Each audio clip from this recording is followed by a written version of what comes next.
was essentially legalized. Possessing large amounts of drugs, for example, potentially for sale, was made a much less serious offense. Any pressure to seek services was eliminated. And there was supposed to be an investment of money into more care for people who had problems with drugs, although that, for the most part, didn't actually happen. And it was done in a state that has a pretty individualistic and libertarian culture. So it wasn't a perfect translation in that sense.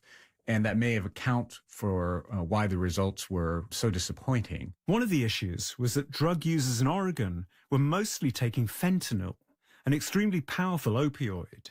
And that, combined with the state's hyper-liberal culture, led to catastrophic results. At a time when violent crime was dropping in the United States, it went up in Oregon. At a time when property crime was dropping in the United States, it went up in Oregon. Oregon had the fastest increase of overdoses out of all 50 states.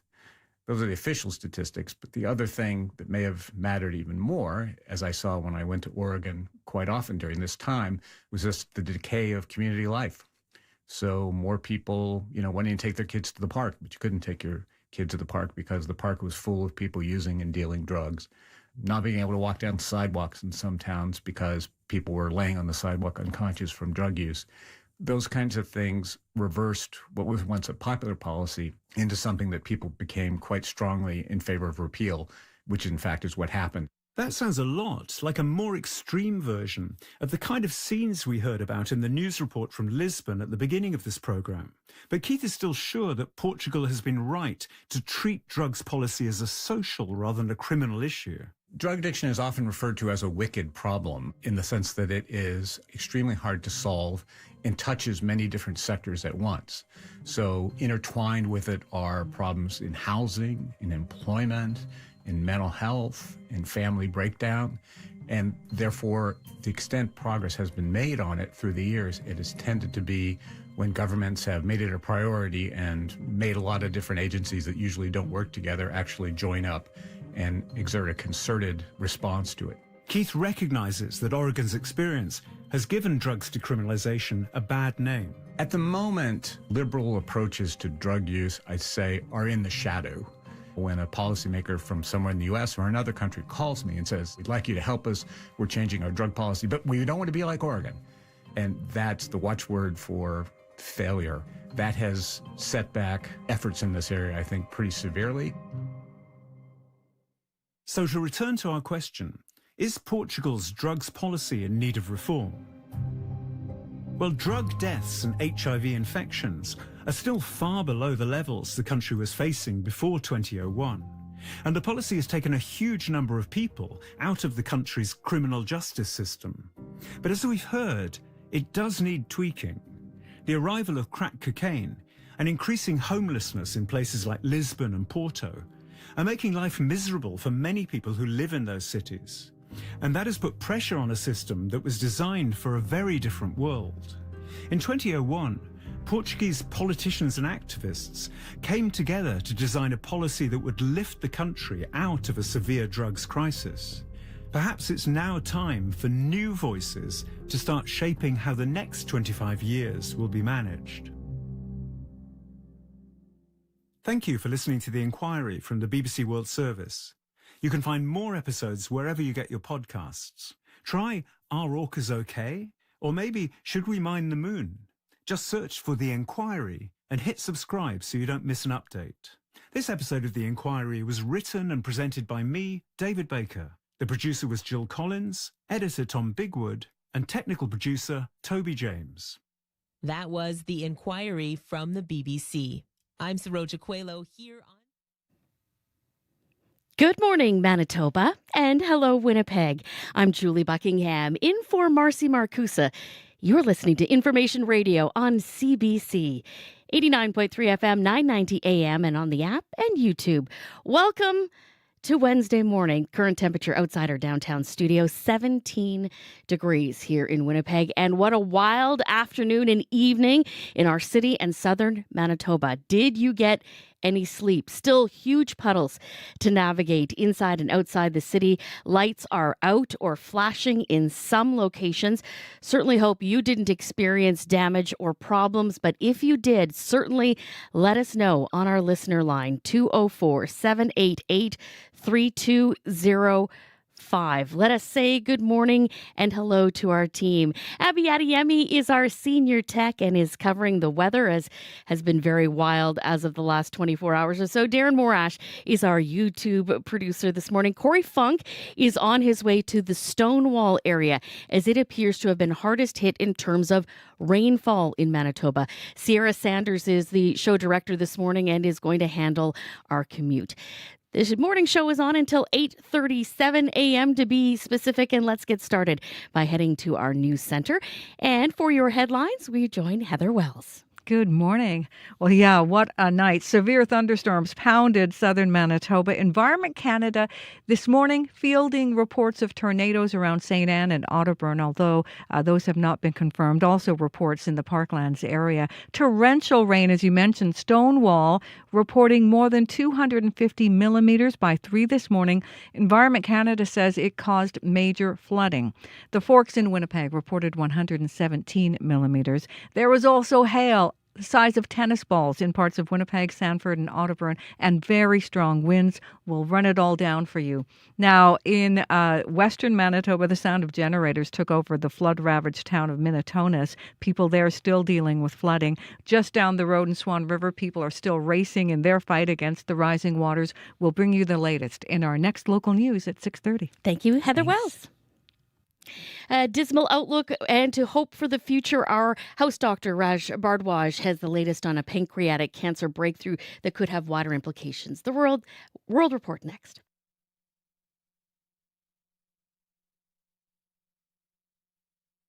You might have soccer on your mind with the World Cup starting later this week. Boy Wonder, one of the most successful Canadian producers ever, has teamed up with Canada Soccer to put together folks like City in Colour, Nelly Furtado, and Alessia Cara to make maybe the most Canadian record ever. Q with Tom Power this morning at 10:30 in Newfoundland, and on CBC Listen or wherever you get your podcasts. This is World Report. Good morning, I'm Marcia Young. Iran is launching retaliatory strikes against the U.S.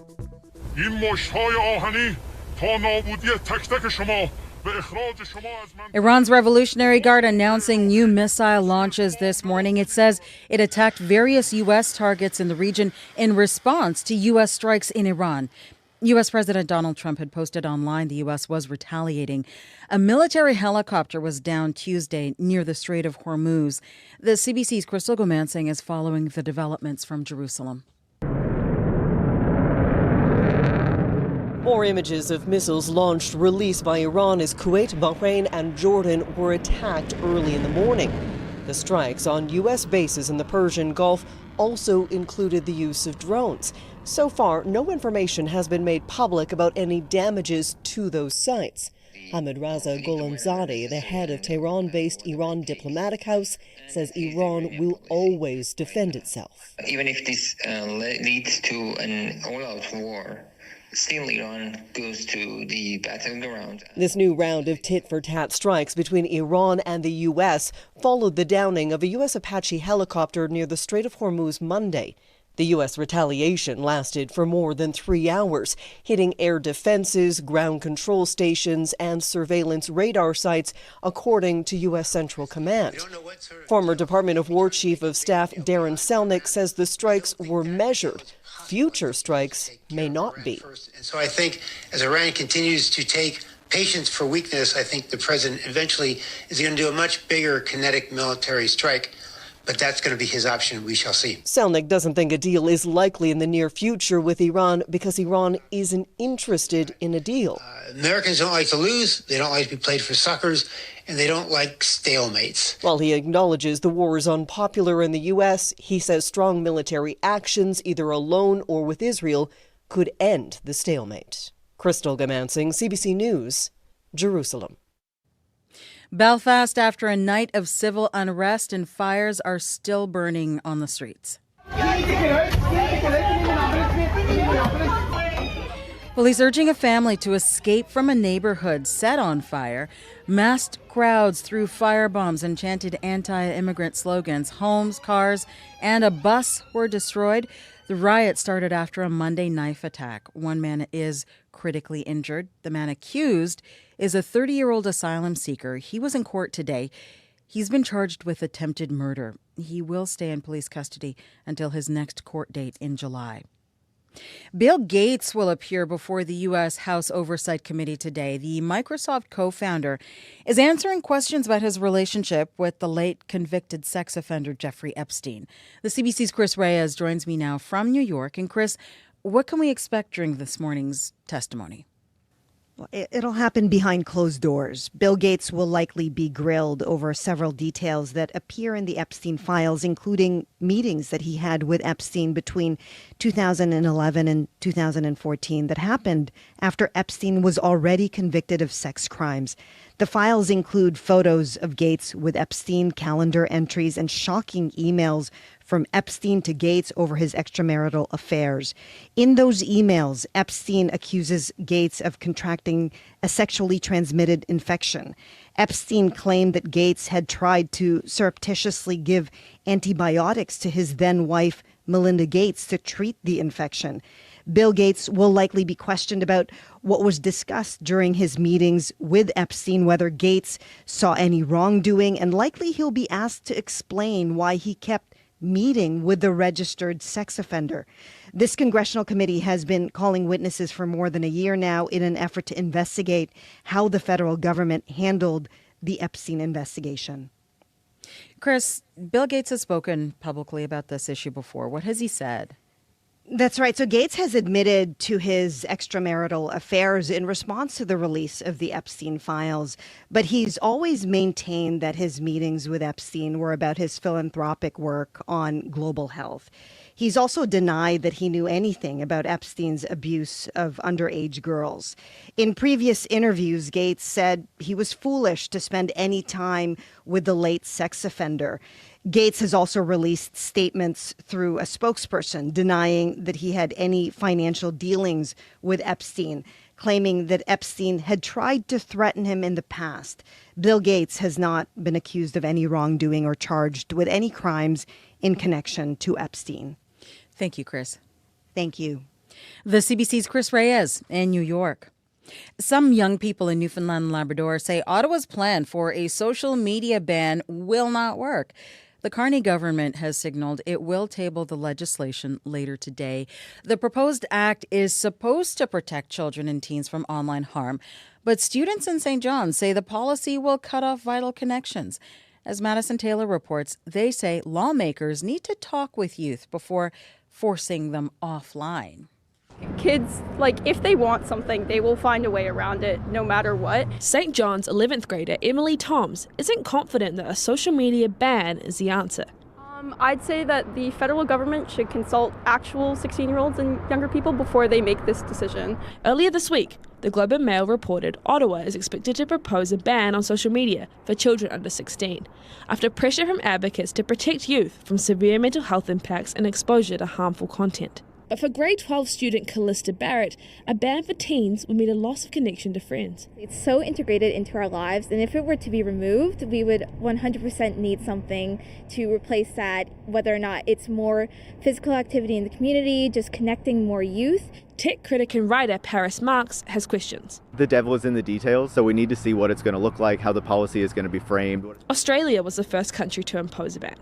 Verification includes AI and biometrics, financial information, and government-issued ID. While it's not yet known what this could look like in Canada, Marx has concerns about effectiveness and privacy. Ultimately, is kind of the risk that is created by doing those checks worth the outcomes of what the policy is going to be? Other countries, like Denmark, Norway, and India, are weighing similar restrictions. Madison Taylor, CBC News, St. John's.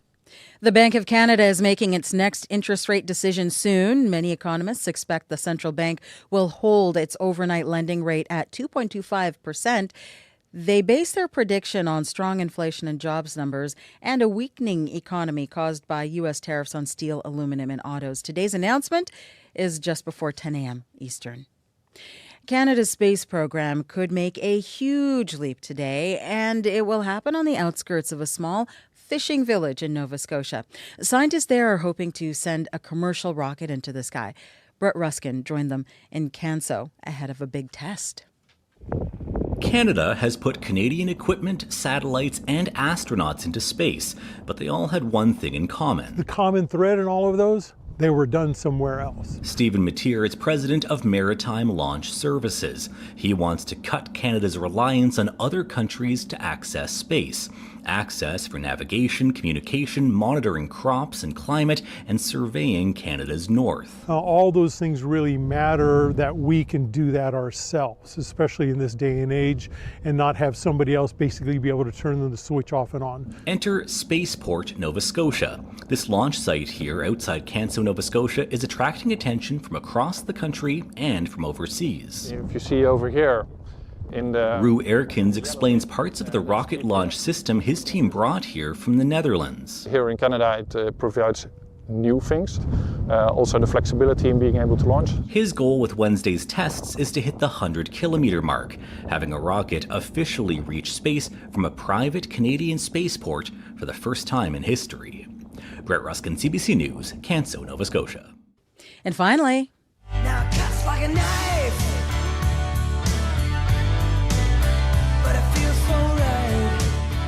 Bryan Adams is headlining FIFA's official World Cup countdown concert in Toronto tonight. The show marks the start of festivities for the biggest tournament in soccer.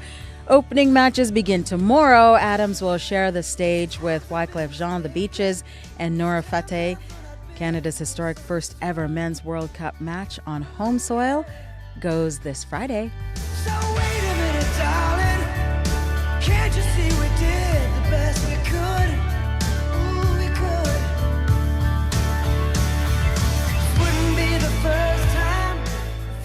That is the latest national and international news from World Report. I'm Marcia Young. Now cuts like a knife. Yeah, but it feels so right. Oh, cuts like a knife. Yeah, but it feels so right. Good morning, everyone. I'm Julie Buckingham in for Marcy Marcusa. This is Information Radio on CBC 89.3 FM, 990 AM, and on the app, and of course on YouTube. Welcome to Wednesday morning. Just outside our studios at Portage and Spence, it is 17 degrees. Abby has your full forecast in a moment. The forecast really top of mind today as a result of large storms rolling through southern Manitoba. Corey Funk will join us from just outside Stonewall in just a few moments. Also coming up, pancreatic cancer kills upwards of 6,000 Canadians each year. A new study shows there's hope for improved survival. More on that with our regular house doctor. Now let's go over to our news center in just a moment. Joining us will be Heather Wells. Morning, Heather. Good morning. Yes, and Corey's on the way to Stonewall, which was hit with torrential rain, more than 250 millimeters in this storm. And that's how much had fallen by 3 this morning. And Environment Canada says it did cause major flooding. So we're going to hear more about that. It wasn't just Stonewall, though. The Forks in Winnipeg reported 117 millimeters. This storm also brought hail the size of tennis balls in parts of Winnipeg. And Manitoba Hydro says hundreds of outages are impacting thousands of customers. So we'll have all the latest on the storm results coming up. Manitoba's NDP government was in talks last fall with U.S. energy advisors about quickly developing a massive AI data center outside Winnipeg. Documents obtained by CBC News show Premier Wab Kinew wanted accelerated timelines for this to happen. Kinew says Manitoba did a deep dive on the AI data center market, concluding it didn't like what it found. We'll hear more coming up in our next local news at 6:30. Thank you, Heather. Thank you. And let's check traffic now. Sierra Sanders is going to be standing by and providing us those details. First, let's check in with Abby Adiemi on the forecast. Yes, good morning, Julie. It's going to be more like a damp start to your Wednesday after seeing those severe system come our way, pounding mostly a large chunk of southern Manitoba. Now, following this overnight period of active storm across the regions, and a lot of people saying they saw funnel clouds here and tornado warnings here and there, waking you up. We're tracking amount about 250 millimeters of rainfall in some areas in the province. Here in the city, at the Forks, we got about 117 millimeters of rain in that part of the city. And of course, the winds was also something to talk about yesterday. People reported hail, tennis ball size hail also in the areas. But let's talk about today. Those light rains from overnight tapering off. We're seeing current temperatures right now at 17. Expect a kind of active day ahead or so, because we're seeing showers coming our way with thunderstorms also developing later in the afternoon. That will come with a risk of course, thunderstorms as mentioned into the evening period. And we'll see our highs close to 25, 26 degrees. But I see more like a cool day today. But look out for rain again and some thunderstorms crashing through. Okay, we'll definitely keep an eye on that. And I know on my drive in this morning, Sierra, some of the lights were flashing along Pembina Highway are completely dark, so it's going to be likely a tricky drive. Yeah, I agree, Julie. So I'll run through what I know of right now in terms of lights being out, and that does remind that there are outages throughout the city and outside of the city, so you want to be aware of that. I'm sure Manitoba Hydro is working on those as soon as we can. We do have calls out to Manitoba Hydro as well to get an update on what they're seeing and what they're hearing, so we will try and bring that interview to listeners as soon as we can. But to note, Arlington at Notre Dame, lights are completely out there. Pembina at McGilvery, lights flashing red all four ways. And then northbound Pembina at Jubilee, kind of just before the underpass there, lights were completely out there as well. I got a call from Daniel just before we kicked off the show. On Main, Euclid and the Selkirk intersections, the lights were completely out there on those at those intersections. So you want to keep that in mind here as your commute gets going. As well, something to note, Mountain View School Division, as of 9:10 last night, and talk about today's Wednesday, June 10th, all Roblin bus routes are canceled due to overland flooding and unsafe road conditions. So far, that's the only bus cancellation that we've heard of so far. But as we start hearing things and as things start getting going this morning, we'll make sure to bring you those recent or all the new updates this morning. But if there is something that you want to let me know about on your commute, I'm sure there's lots of things that folks might be seeing out there. Give me a call on the CBC commuter line. The number is 204-788-3093.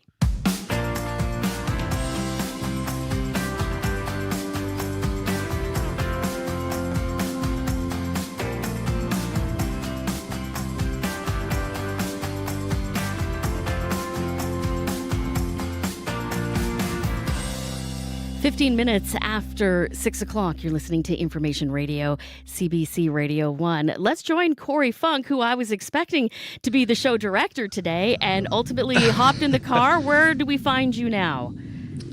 So right now, Julie, I'm kind of right in between Stony Mountain and Stonewall, just off Highway 7 here, where there is water flowing over the road, and you can really tell the difference as you start driving north. I know in Winnipeg, we got a lot of rain, well over 100 millimeters, but you can really tell that they got way more up here, more than double, as you make your way up the highway north, up the Highway 7 towards Stony Mountain and Stonewall here. You really get a sense that the ditches look more like rivers. Like I just want to show you here, if you're watching on YouTube, this highway right now, water is flowing over top of Highway 7 right now into the ditch. I don't know if you can see it here. There's a semi going through. But it is wet. It kind of looks like a bit of a waterfall coming off of the highway here just north of Stony Mountain. Cars are kind of slowing down to get through it. But they are splashing as they get through. And it gets progressively more wet as I've been getting further north. So I'm not sure what I'm going to see when I get into the Stonewall itself. I know there's big power outages all around the area here in this part of the Interlake. So we're going to have to kind of see what's there. And I'm hoping to get into town and meet some folks once I get there and talk about what the impacts of this massive rain is. About 250 millimeters is what Environment Canada says came down in Stonewall. Thank you, Corey Funk. We will keep in touch with him throughout this morning. Drive safely if that is part of your commute, and certainly drive safe to Corey Funk as well. 17 minutes now after 6 o'clock, and Corey was busy earlier talking to our next guest. It's not something you often see at a convention about cancer research. On May 31st, during a presentation at the American Society for Clinical Oncology, the crowd reacted to the results of a study looking at a new treatment for pancreatic cancer. The primary endpoint in the RAS G12 population demonstrated a statistically significant improvement in overall survival. So that study showed an experimental drug given as a once-a-day pill doubled survival time for pancreatic cancer from 7 months to roughly 13 months. A regular health and medicine contributor, Dr. Raj Bhardwaj, spoke with the CBC's Corey Funk about the implications this could have for treatment and survival in general. Good morning, Corey. So this study made headlines when it was released more than a week ago, but you feel it deserves more attention. Why? Yeah, I think it's important because although it speaks specifically to pancreatic cancer, I think it might foreshadow some future cancer breakthroughs. So this was a study that looked at 500 people who had pancreatic cancer specifically, which is one of the hardest cancers to fight successfully, and it leads to some pretty low survival rates. So of Canadians who get diagnosed with pancreatic cancer, only about 12% end up surviving for 5 years after they're diagnosed. And if they're diagnosed once the cancer has spread to organs like your liver or your lungs, it's more of a 5-year survival rate of just 3%.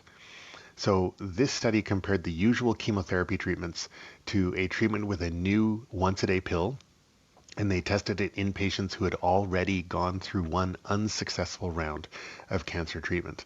The new treatment stopped or reversed cancer growth by around 30% compared to about 10% in people given traditional treatments. And it also doubled survival time from about 6.5 months to just over 13 months. And another really important factor, people who got the trial drug reported better quality of life as well compared to people who were treated with traditional chemotherapy.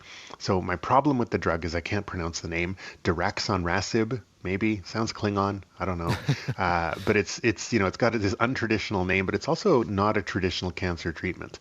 But hopefully, at least for some people, it can eventually change pancreatic cancer from a deadly disease to more of a maybe chronic condition.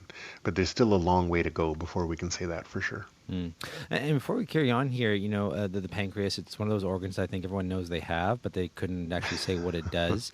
So can you just remind us what the pancreas is and what makes pancreatic cancer in particular so tough to treat?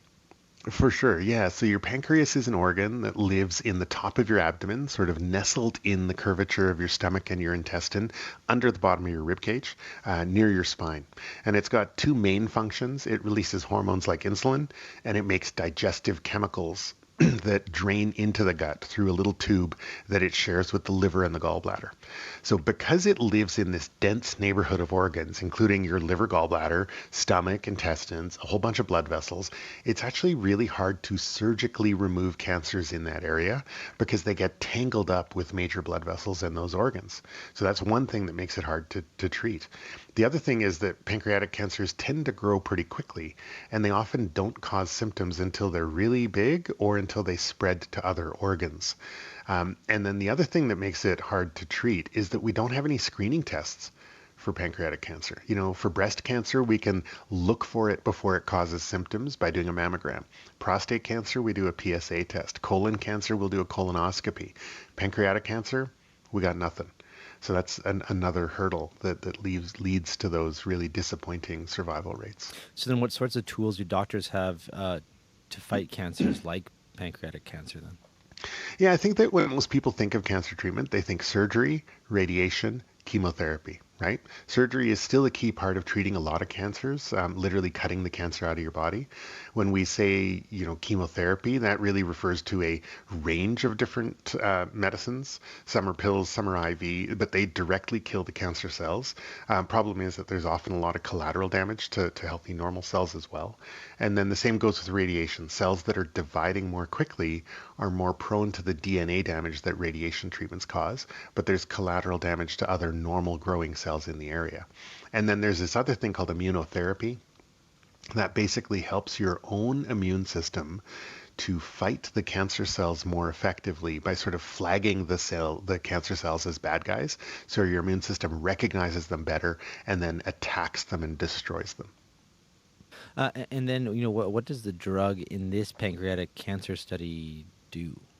Yeah, so this is an interesting new approach. It leverages our understanding of what's actually driving the cancer growth in the first place on a molecular level. So the drug in this study targets a faulty protein in pancreatic cells that allows them to grow in an unrestricted way. So more than 90% of pancreatic cancer cases are driven by this mutation in a gene called KRAS. And KRAS sort of acts like an on or off switch for cell reproduction. So if normal pancreas cells end up with a KRAS mutation, the cells end up reproducing out of control. And that's what cancer is, right? Cells that are growing and multiplying out of control. So this drug blocks the function of the protein that is being made by the abnormal version of the KRAS gene. So it basically, it nullifies the switch. It kills the switch. So the switch can be on, but it doesn't matter anymore. So that's why we see in the study that the tumor growth slows down. The tumors even shrink with this drug on board. And could this treatment be used for, treating anything else, things other than pancreatic cancer?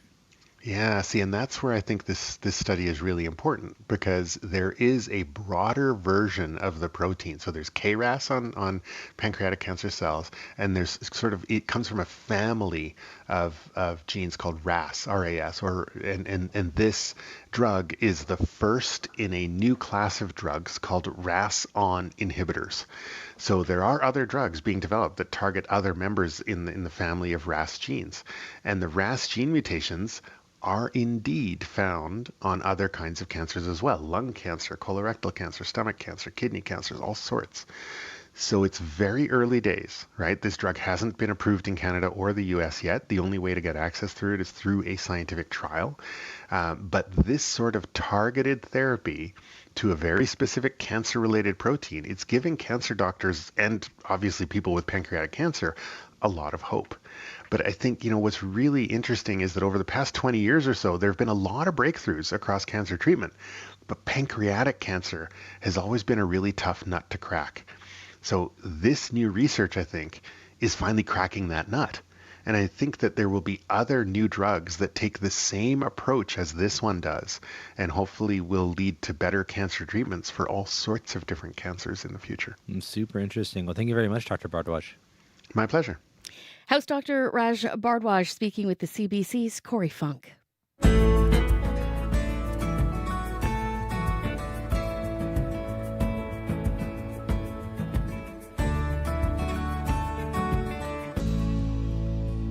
We want to know what you experienced as a result of last night's storms.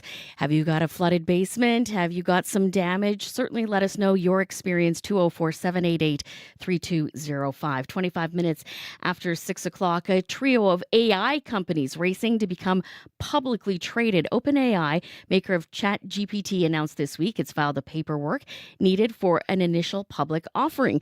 It follows rival Anthropic, which made a similar announcement last week, while SpaceX shares could be sold later this month. Joining us now to unpack all why this matters is Colin Mang, an associate professor of economics at McMaster University. Good morning.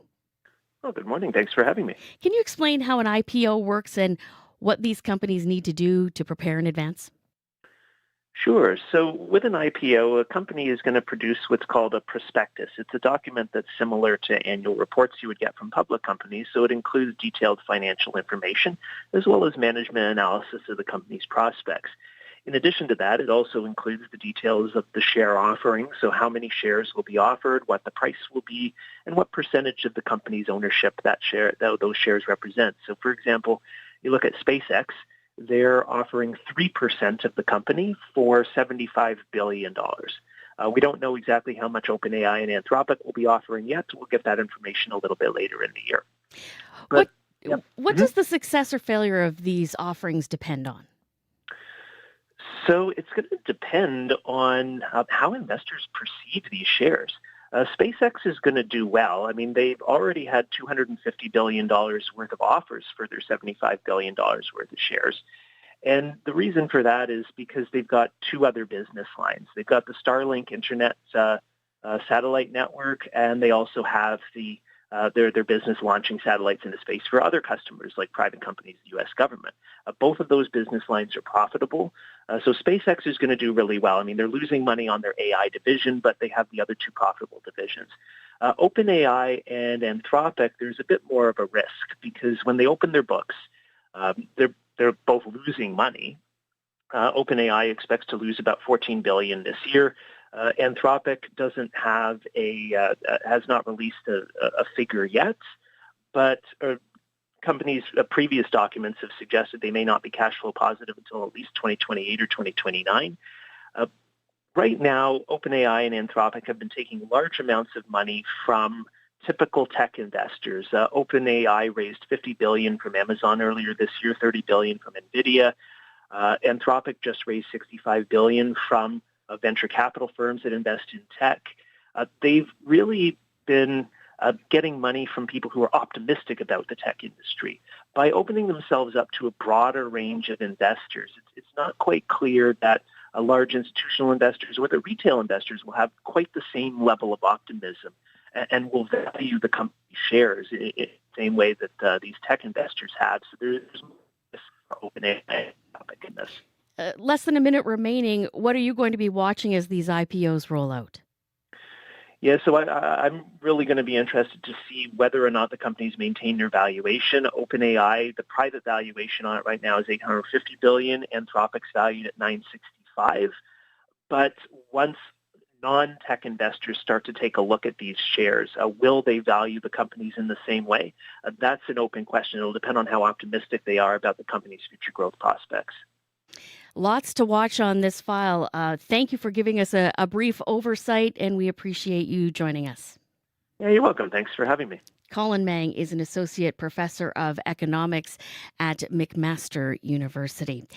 Well, still to come, a ban on social media for kids under 16 might sound like a simple path, but some experts say it is certainly not an effective one. We'll have more on that conversation just before 7 o'clock. And after 7 o'clock, we'll ask the Minister of Transportation and Infrastructure, Lisa Naylor, about the flooding in the Duck Mountain area of Manitoba and what they're keeping an eye on. What did you experience as a result of the storm?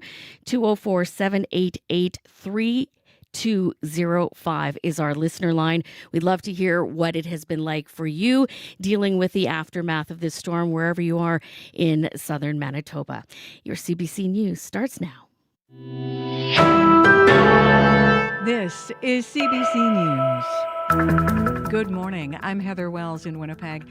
At 6:30, it is 17 degrees. After all of that rain last night, it should end this morning. Then we will see a good chance of showers again this afternoon, even a risk of a thunderstorm. Our high today is 25. Well, what a night. People wading through a flooded McLeod Avenue in Winnipeg, abandoned cars littering the streets, torrential downpours wrenched Winnipeg. 117 millimeters of rain fell at the fort. But it was Stonewall, where Environment Canada says had the most rainfall and major flooding. More than 250 millimeters of rain had fallen on Stonewall by 3 this morning. Woodlands reported more than 120 millimeters.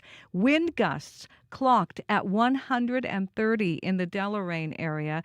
And there was hail the size of tennis balls in parts of Winnipeg, Sanford, and Otterburn. Manitoba Hydro says hundreds of power outages are affecting thousands of customers.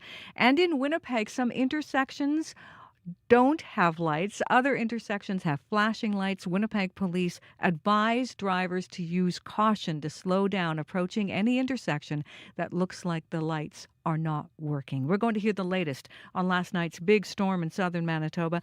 Environment Canada is coming right up, right after this newscast on Information Radio. Well, in Swan River, people there are still racing in the fight against rising waters. CBC reporter Chelsea Kemp is there. The south end of town is covered in sandbags, and dozens of people like Corey Henderson are working together to get them in place. I'm really proud of the community for everybody coming out and pitching in, that people are just doing what needs to be done. A diagonal cut has been made through Highway 10 to prevent a washout from the roaring waters, and the rain hasn't let up. Neil Henderson says the last couple of days have been scary.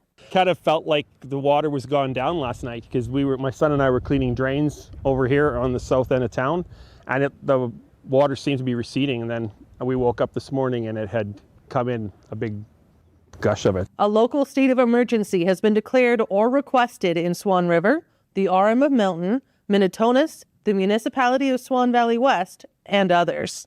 Chelsea Kemp, CBC News, Swan River. Water has been trickling from basements in Minnetonka. Homeowners like Lori and Connie Lausman ended up losing everything in their basement. It had got into our sewer. The lid or something had moved over or whatever, and the sewer had come backed up out of our toilet, and it was probably 2 feet high of pressure. By the end, we had 3 feet of water. Yeah, at the end, 3 we had feet of 3 water feet of and water in sewage. our basement. Yeah. Lori has lived on that property for almost 7 decades and has never seen flooding like this. Lausman says they've lost 2 freezers full of food, other appliances, and personal memos and photos and china. They have been using generators to pump some of the water out because the hydro was out there for almost 2 days. Stay with us right here on Information Radio for the latest on the flooding situation and the aftermath of last night's storm. Manitoba's government was in talks last fall with U.S. energy advisors about developing a massive AI data center near Winnipeg and building an $18 billion hydro dam on the Nelson River, potentially with private funding. CBC's Bartley Kivas reports. Documents obtained by CBC News show senior Manitoba public servants were in talks last fall with U.S. advisors about developing an AI data center near Winnipeg requiring up to 300 megawatts of power and reviving plans for Kanawapa, a 1,500 megawatt hydro generating project shelved by Greg Selinger's NDP government in 2014. Kanawapa is now expected to cost $18 billion. The cash-strapped province sought advice about building it with private capital or a private equity partner. Premier Wab Kinew says he wanted all the options on the table. Anytime you get to the scale of billions, tens of billions, I think it's important for us in the best interest of Manitoba and our economy to look at the best of the best. This didn't amuse Manitoba PCs, long accused by Kinew of trying to privatize Manitoba Hydro. PC leader Abi Khan said Kinew was working on a closed-door deal. How did it fall apart, and where does that leave Manitoba Hydro? Kinew says Kanawapa is still on the table, but he's no longer in support of massive AI data centers. Bartley Kivas, CBC News, Winnipeg. A Winnipeg soccer fan is about to see his country play in the World Cup for the first time in his life, but he can't find the team's jersey. Godi Katembo is Congolese and says it's disappointing to not see the team's merchandise available in local stores. He tried to order some from the Democratic Republic of Congo, but isn't sure they'll arrive as that country deals with an Ebola outbreak. Finding jerseys, finding gears, it's been the biggest challenge because many major stores, they did stock up major jerseys like England, of course, Germany, the popular clubs. The team only qualified for the World Cup in March, and one retailer says the later a team gets in, the harder it can be to get gear. And in hockey news... And now it's a best of 3. Brandon Bussey in the winner's circle tonight. The Carolina Hurricanes winning Game 4 of the Stanley Cup Final last night, beating the Vegas Golden Knights 5-3. That series now tied at 2 wins apiece. Game 5 is tomorrow night in Raleigh. You can find the latest news, as always, at cbc.ca/Manitoba. Thank you, Heather. Busy morning. Very busy. Yes. Thank you. All right. Heather will continue to bring us up to date throughout Information Radio. Let's get right to a quick weather check from Abby Adiemi. Yeah, reports I'll tell you across southern Manitoba, you're looking at a peak of about 250 millimeters of rain overnight reported this morning, especially around the Stonewall area. But for Winnipeg, we got about 117. That's what we reported at the Forks. Right now, it is 18 degrees at the airport. We're warming up to that seasonal high of 25. Expect a humid day today, and there's an anticipation of just some showers later in the day and some thunderstorms to roll along with that also. All right. Thanks, Abby. We will hear from Environment Canada about the storms and what we can expect for the rest of the day in just a few moments. Sierra Sanders, our show's director, also monitoring traffic, and the traffic line's busy. It's been a busy morning so far. Thank you to everyone who's called to let me know about things that they're seeing out there. Really appreciate it. It's nice to have those eyes out there. That's when we get the best stuff, I feel. First, we'll start here. Pipeline at the North Perimeter. Lights are completely out. Thankfully, folks are out there treating it as a four-way stop, but I know it can get busy there on the perimeter. So Pipeline at the North Perimeter, you have lights that are completely out. As well, got a call from Zach. He said most lights down Dugald are completely out as well. So we're starting at Mazenot there, and then as on Began, and then Guy Savoy as well. All of those intersections are seeing lights out. So you want to be aware of that if you are heading down Dugald this morning. As well, a highway closure. We heard from Corey. He's also on Highway 7. But to note, Highway 7 from Highway 67 to Highway 17 in Toulon is closed. And that's due to washout and a sinkhole about 5 kilometers north of Highway 67 on Highway 7 though. So you have a highway closure there in an area that saw a lot of rain last night, it sounds like.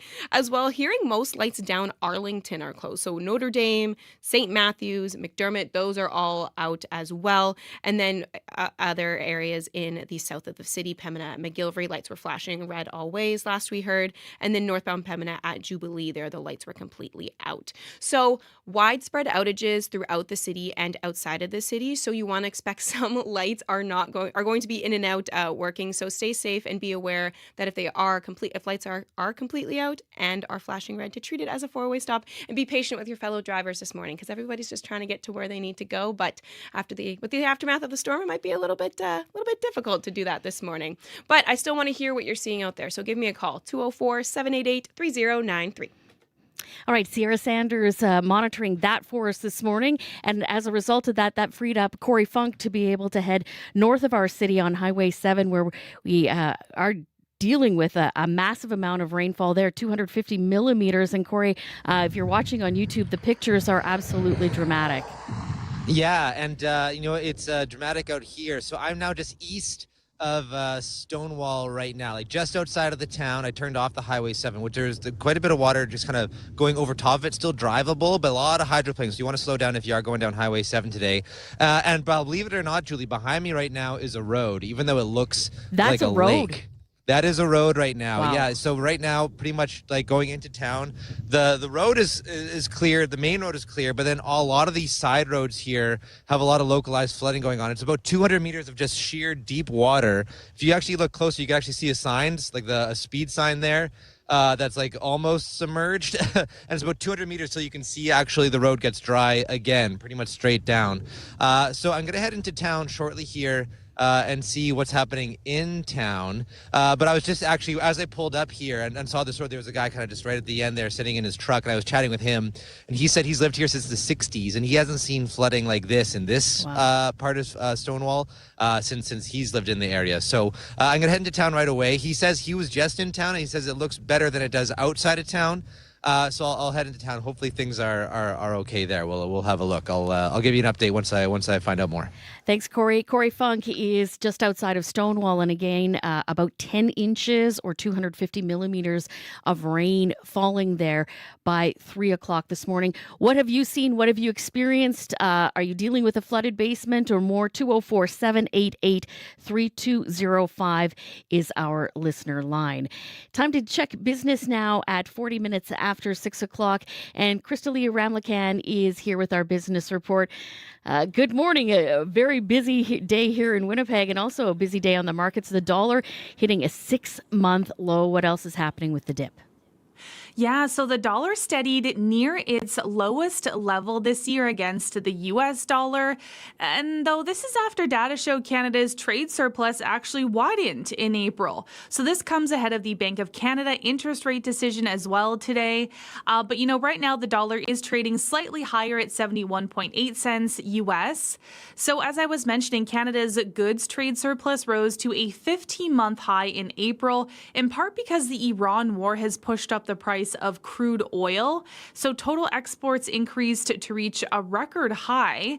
And some economists say data suggests Canadian exports have largely recovered back to pre-2025 levels. But of course, there is still some weakness in sectors hit hardest by U.S. tariffs. So as I was just mentioning, the Bank of Canada is expected to hold its key interest rate steady at 2.25% this morning for the fifth time in a row.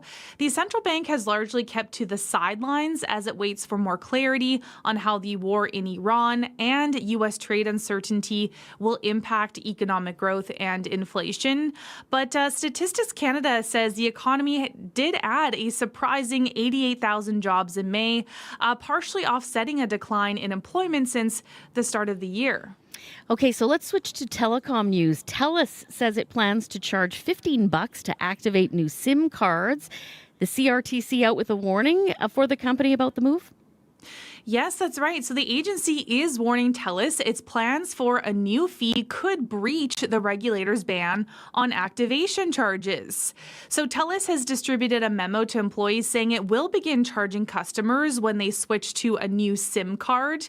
And the company insists the fee does not violate the CRTC's new rules that take effect this Friday. But the CRTC has written the company to say a fee associated with providing a SIM card or eSIM may be considered to be a prohibited activation fee.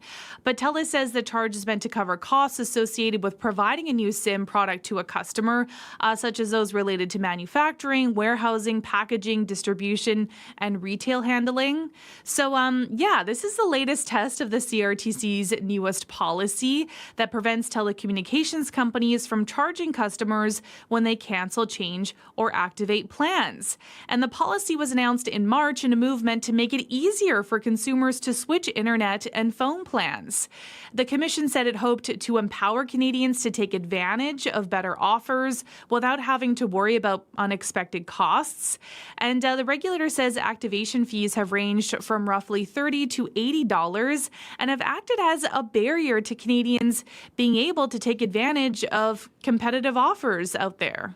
A prediction market company is changing some of its policies. What's behind that?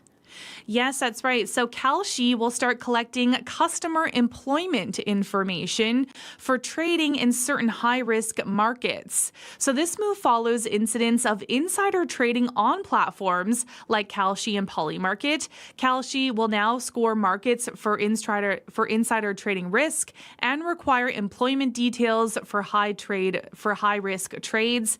And the reforms come following multiple incidents of prediction market traders using insider information to profit off of events. Just last week, former Congressman George Santos was investigated for allegedly betting against his attendance at the State of the Union address, which is, probably definitely something he could control.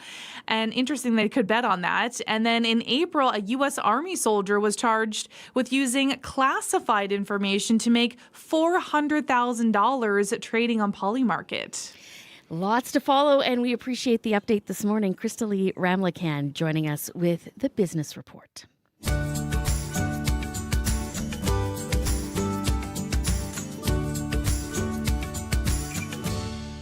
15 minutes before 7 o'clock, you're listening to Information Radio on CBC Radio 1.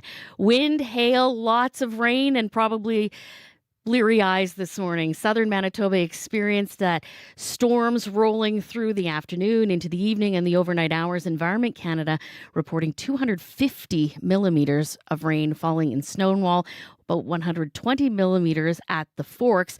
Kyle McCauley is a meteorologist with Environment Canada. I chatted with him about an hour ago and first asked him about the tornado sightings south of Winnipeg. They kind of started off with a thunderstorm just to the south of Emerson, starting in the U.S. and then it moved off to the north. There was lots of rotation with the storm, and it got down pretty low. There was a few reports of tornadoes with this storm in near St. Malo and Autoburn, Manitoba. Right. So far, not really much reports of damage or anything yet, but we're still going through the reports, and there'll probably be more information coming out through the day today. Did Winnipeg ever come into danger when it comes to tornadoes? Were we at risk? I know the warnings were there. Yeah, we were definitely at risk. A few times there was tornado warnings out for the city, for thunderstorms that were rotating pretty violently. I don't have any reports yet of any tornado touchdowns for Winnipeg or north of the city. There was quite a few warnings out for the north of the city too, and just to the west and northeast of the city. So far this time, nothing yet, but as the day gets on, we'll have a better idea of what exactly has happened. When it comes to rainfall, let's talk about some of the totals, perhaps the areas that got the most and what fell in the city of Winnipeg. Yeah, so City of Winnipeg, it varied quite a bit. The Forks reported about 117 millimeters for all of last night. At the airport reported about 50 millimeters of rain. So the showers, they can vary quite a bit in precipitation amounts over a short distance. The largest report we have in Manitoba so far is Stonewall with over 250 millimeters of rain. That was in about 10, 11 hours or so. Most of that was within just 2 or 3 hours. So that's about 8 inches, almost 10 inches of rain. And that's going to cause, I'm sure it's causing a lot of flooding, and we see some pictures on social media with people with basements flooding or yards flooded. So that's going to cause a lot of problems for people just in north of Winnipeg there. Lots of wind as well. Talk about some of the strength of those gusts. Yeah, we had lots and lots of reports of strong winds last night, lots of them around 100, 110 kilometers an hour. Winnipeg got a strong gust of around 94 kilometers an hour. The strongest wind reports was to the southwest parts of Manitoba with 130 kilometers an hour in Dan and Deloraine. Deloraine, yes. yeah. Sorry, thank you, Deloraine. Those are the strongest gusts that we saw so far. And then there's the hail, too. Would you like? Yes, the hail. I was definitely seeing social media pictures of people showing some in the city of Winnipeg almost the size of a baseball. It again, is going to vary widely, right? Yeah, it does. I know, like my house in the south end, I only got about dime size, maybe penny size hail. But people in the northeast end of the city, they reported up to tennis ball size hail, which is that's pretty huge. That could do some serious damage and can be life-threatening too.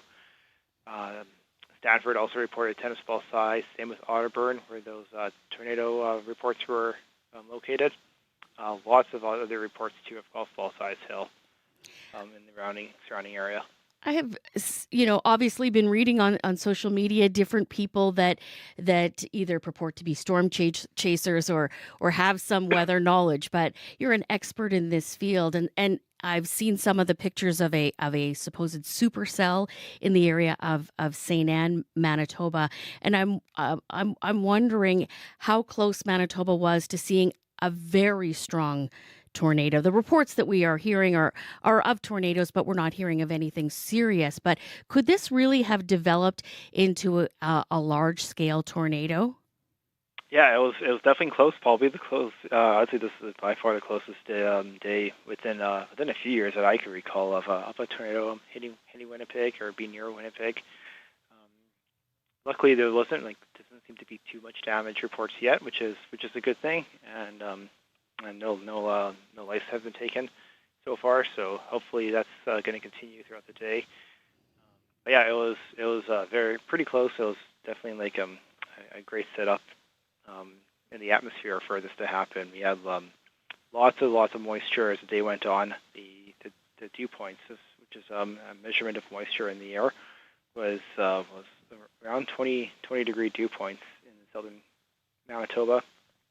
with lots of heat, and the winds were rotating in the right direction. So yeah, it was just a perfect combination of events. But yeah, luckily, just nothing did hit the city. So that's probably good news for a lot of people. For sure. And the area that has been dealing with flooding as a result of earlier storms this week in the area of the Swan Valley, did it receive much in the way of precipitation because they're already dealing with that situation? Yeah. Luckily, they didn't get too much rain. I'm just going to try to find a. Yeah, it looks like Swan River. They were kind of safe. They maybe only got a few millimeters just to the south and Dauphin. And around there, they probably got more into like the 20, 30 millimeters. But yeah, well, Swan River, who had, I forget what it was, maybe 140 millimeters. Mm-hmm. And I think it was Manitou. Minitonas, yeah, yep. Thank you. Minitonas, they received quite a bit too. Near the 150 millimeters, which is a lot, and had a lot of local flooding. But yeah, it looks like they escaped the worst of it. Yeah, it looks like only about 8-9 millimeters, which is still a good amount of rain. But yeah, not a ton, nothing that we saw like around Winnipeg. Well, thank you, Kyle. Today is another day. Yeah, it is. Yeah, definitely keep an eye on the alerts, and the forecast is going to be probably some more thunderstorm watches and warnings in the southeast portions of Manitoba. So definitely keep an eye on that, but doesn't look like it's going to be as severe. Probably just maybe a yellow alert today, unlike yesterday, which was full on red and well warranted. Thank you for doing this. Appreciate it. Anytime. Take care. Kyle McCauley is a meteorologist with Environment Canada. Stay up to date throughout the show for more coverage. We will take you to the area that was hardest hit by flooding several days ago up in the Swan Valley area. We'll speak with the infrastructure minister. Corey Funk is now in the area that has received the most rainfall, the area of Stonewall, 250 millimeters. We'll check in with him later in the show. It is 7 minutes now before 7 o'clock. And as you've been hearing on the news, Ottawa is expected to table legislation which could ban social media for those under 16 as part of the comprehensive digital safety bill. Welcome news for many Canadians, especially parents, concerned about the impact of those platforms on young minds. But some experts say it is not the right approach. And here to explain is Caitlin Mendez, a sociology professor at Western University and principal investigator of the Digitally Informed Youth Digital Safety Lab. Good morning. Good morning. Why does this ban concern you? Well, so the first thing I really want to acknowledge is that I'm really happy that the Canadian government is taking some steps. You know, we lag behind many other countries when it comes to tackling online harm. So fundamentally, I think we can agree that there are problems with social media, but I think the problem is that they are harmful by design. And the problem with the ban is that it doesn't do anything to fundamentally address the fact that these platforms are not designed with our best interest in mind, and they're actually designed to do things like keep us addicted, keep us on as long as possible. And that's really what I think we should be focusing our efforts on, is making the spaces safer, not just for teens, but for everyone, rather than policing teenagers and trying to kick them off of these spaces that actually they find really important and useful in their lives. We're not reinventing the wheel here. What have been some of the results from places like Australia that have already done this and have similar bans in place? Yeah, so some listeners will be aware that Australia introduced a similar ban in December 2025, so it's been in place for about 6 months. And early research seems to show that it's been successful in kicking off about 30% of teens. And you might look at that and say, wow, 30%, that's great. Or you can think, well, that means 70% of teens are still using these platforms that are fundamentally not designed with their best interests in mind. And so the harm is still happening to them. And some teens, you know, they're very resourceful, they're very creative. Some have downloaded VPNs. Some have had an older sibling or friend or even parent create an account for them. And some have moved to other platforms that weren't included as part of the regulation. So teens want to be in these spaces. And I think we should be making sure that the spaces that are provided for them are safe for them. What kind of measures have actually already proved effective when it comes to regulating social media use? So we can look to countries actually like Australia, like the UK, that have these regulators in place, and I think these digital regulators, and I think that's something that Canada also plans to introduce, and that's really important. So having these bodies that can hold tech companies accountable is incredibly important, because right now, basically, they kind of operate with very little impunity. They may have these community guidelines, but there's no one to make sure that they're actually enforcing them. Or they say, hey, we have policies on how quickly we'll take certain content down. But if they don't take it down, there's no one to say, hey, you have to do that. So having these bodies there is very important. And they do things like they set standards that these companies have to meet in order to operate in their country. So they say, hey, if you want to operate in Canada, here's a basic set of standards that you have to meet. Maybe do things like produce risk assessments. So you tell us, what the harms are and how you're going to mitigate them. They'll have them do things like publish transparency reports. So tell us about the number of 12, 13-year-olds that are on your platforms, and what are the harmful things that are happening. And again, what are you doing to address it? These, I think, accountability measures and having basic set standards across the platforms are really important. There's going to be lots more conversations about this as we expect that legislation perhaps as soon as today. Thank you for doing this. Thank you. Caitlin Mendez is a sociology professor at Western University and also a principal investigator of the Digitally Informed Youth Digital Social Lab. Collage Churchill High School in Winnipeg, that's the Winnipeg School Division, is closed today. That is due to flooding and major water damage. So Churchill High School, as many will know, in the Riverview neighborhood is closed as a result of major water damage. Students should not report to the school this morning. Officials will be providing us another update by around 2 p.m. It has been a very busy 12 to 18 hours as a result of storms. And it's also been busy in other parts of the province due to previous storms. After 7 o'clock, the Minister of Transportation and Infrastructure, Lisa Naylor, will join us about the flooding in the Duck Mountain area of Manitoba and what they are keeping an eye on in the future. And at about 7:20, we'll also learn more about the widespread destruction in the West. Let's check in on our traffic situation in just a moment. First, to our weather, our news center, and check in with Heather Wells. Good morning. Yes, reports of twisters, torrential rain, hail, all of that strong wind, an intense series of storms moved right across southern Manitoba last night. Hit the worst, Stonewall. 250 millimeters of rain by 3 this morning, causing major flooding. That's according to Environment Canada. Those tornadoes around the St. Anne area, or reports of them, not yet confirmed to have touched down. Now, Manitoba's NDP government was in talks last fall with U.S. energy advisors about quickly developing a massive AI data center outside Winnipeg.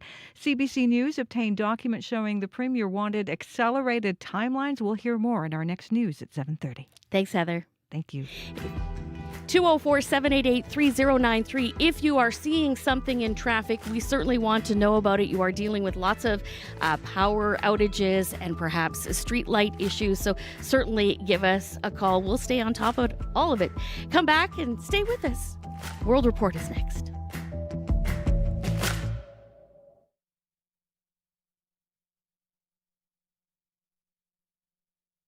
On the Current. We know where you live, and you won't be able to run away from us. Daylight shootings with links to alleged match fixing, ties to organized crime, threats, corruption, intimidation. Cricket Canada is in turmoil. The Fifth Estate has been investigating what's going on. Stephen D'Souza brings us the latest coming up on The Current. The Current with Matt Galloway. This morning at 8:37, 9:07 in Newfoundland, and on the CBC Listen app. This is World Report. Good morning. I'm Marcia Young. Trade will likely remain top of mind today for the Prime Minister. Mark Carney is meeting with Canada's premiers. A CUSMA deadline is looming, and along with some interprovincial tensions, there will be plenty to discuss. Janice McGregor is following this all for us. And Janice, what is driving today's agenda? Marcia, these aren't scheduled to be detailed talks, likely only about an hour, but things have evolved since they last met, especially in terms of where things stand with the Trump administration on CUSMA. It's becoming increasingly clear that the U.S. wants to rewrite the automotive chapter. Before the House rises for the summer, we're still expecting new legislation to more closely align Canada with how the U.S. keeps goods made with forced labor out of its supply chains. And the Carney government relented to U.S. pressure last week, scrapped plans to make online streamers like Netflix put a greater share of their revenue into a Canadian content fund. Officials insist, though, that no additional concessions have been made to finally open the Gordie Howe Bridge between Windsor and Detroit later this week. As the Trump administration continues to roll out its tariff strategy, it keeps piling on new ones. As recently as yesterday, United States Trade Representative Jameson Greer told Fox News that the barrier to negotiating with Canada is the fact it still has retaliation in place. But both Ontario Premier Doug Ford and Manitoba Premier Rob Canoe said American alcohol is not going back on the shelves until the U.S. backs off and renews its tariff-free trade with Canada. How have developments in Alberta changed the dynamics? Well, things are definitely more fraught for Team Canada, not only because the Memorandum of Understanding gave Alberta a bespoke deal on carbon pricing and electricity regulations, and other jurisdictions now are trying to figure out what that means for them. Some, like Saskatchewan's Scott Moe, quite explicit about wanting their own deal in the wake of Alberta's. Premier Danielle Smith's choice to enable a referendum question this fall that questions the future of this federation, that sets up not only tensions on today's call, but the possibility of a very intense Premiers' Conference when they all gather in Charlottetown next month. Thanks, Janice. You're welcome. The CBC's Janice McGregor and our Parliamentary Bureau. The Carney government is rolling out its Digital Safety Act today. The legislation will address social media and chatbot safety for children and teens. There are reports the bill will include the creation of a regulator and a social media ban for kids under 16. The news conference with Culture Minister Mark Miller is scheduled for 5 p.m. Eastern in Ottawa. The Bank of Canada will announce its next interest rate decision this morning. Policymakers are facing conflicting signals about the health of the economy. Nisha Patel reports on what many observers are expecting today and why. So it's kind of a mixed data picture that they're getting. Most economists, including RBC's Nathan Jansen, say the Bank of Canada will hold steady, leaving the key interest rate at 2.25%. This latest decision comes after GDP fell unexpectedly in the first quarter. That they'll have to acknowledge the softer economic growth numbers that we had over the winter. But at the same time, they'll probably be pointing out some signs of other signs of resilience under the surface. Those signs include a strong jobs report for May, which pushed the unemployment rate down to 6.6%. Consumer spending has also held up. Jansen says it all points to an economy that's faring better than the headlines suggest. So it means we have to wait and see and watch additional data reports over the next month or two that much more closely. The central bank must also consider inflation that's been pushed above target by soaring oil prices. Governor Tiff Macklem has said he's looking past higher energy costs for now, but warned he could take action if prices spike broadly. For now, though, most economists are betting the key interest rate will stay on hold for the rest of the year. Nisha Patel, CBC News, Toronto. In Belfast, after a night of civil unrest, fires are still burning on the streets. Police urging a family to escape from a neighborhood set on fire. Crowds of masked people threw firebombs and chanted anti-immigrant slogans. Homes, cars, and a bus were destroyed. The riot started after a Monday knife attack. One man is critically injured. The man accused is a 30-year-old asylum seeker. He was in court today. He's been charged with attempted murder. He will stay in police custody until his next court date in July. Iran is launching retaliatory attacks against the U.S., just as U.S. President Donald Trump says he is planning new strikes on the country. Iran's Revolutionary Guard announces that it is launching missiles today. It says it fired on U.S. targets in the region in response to U.S. strikes in Iran. On social media this morning, Trump says Iran is taking too long to negotiate a peace deal, and Tehran will have to pay the price. The CBC's Crystal Gomansing is following developments from Jerusalem. More images of missiles launched released by Iran as Kuwait, Bahrain and Jordan were attacked early in the morning. The strikes on U.S. bases in the Persian Gulf also included the use of drones. So far, no information has been made public about any damages to those sites. Ahmed Raza Gholamzadeh, the head of Tehran-based Iran Diplomatic House, says Iran will always defend itself. Even if this leads to an all-out war, still Iran goes to the battleground. This new round of tit-for-tat strikes between Iran and the U.S. followed the downing of a U.S. Apache helicopter near the Strait of Hormuz Monday. The U.S. retaliation lasted for more than 3 hours, hitting air defenses, ground control stations, and surveillance radar sites, according to U.S. Central Command. Former Department of War Chief of Staff Darren Selnick says the strikes were measured. Future strikes may not be. And so I think as Iran continues to take patience for weakness, I think the president eventually is going to do a much bigger kinetic military strike. But that's going to be his option. We shall see. Selnick doesn't think a deal is likely in the near future with Iran because Iran isn't interested in a deal. Americans don't like to lose. They don't like to be played for suckers.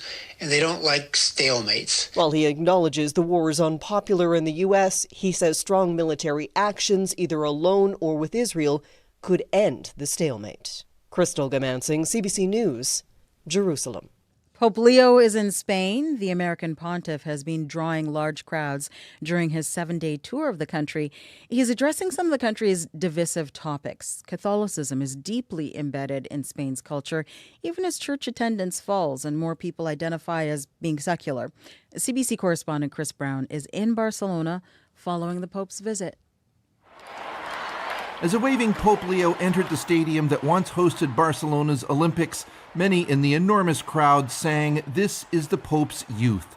Leo's visit to Spain, a country with a deep Catholic history, but that is also increasingly secular, has been aimed at young people, their spirituality, and their politics.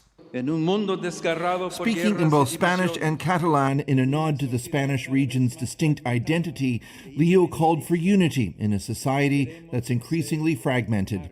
He's spoken about the dangers he sees from political polarization, and he's urged compassionate treatment for migrants.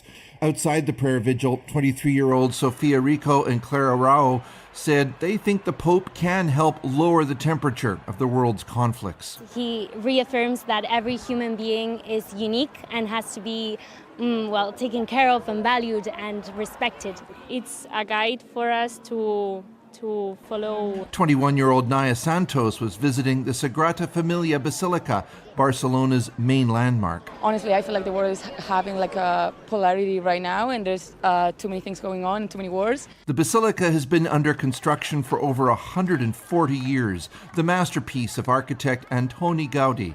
Later today, the Pope will bless one of its new 170-meter spires. It will be the centerpiece of Leo's visit here. Chris Brown, CBC News, Barcelona. The biggest tournament in the world is getting a musical kickoff in Toronto.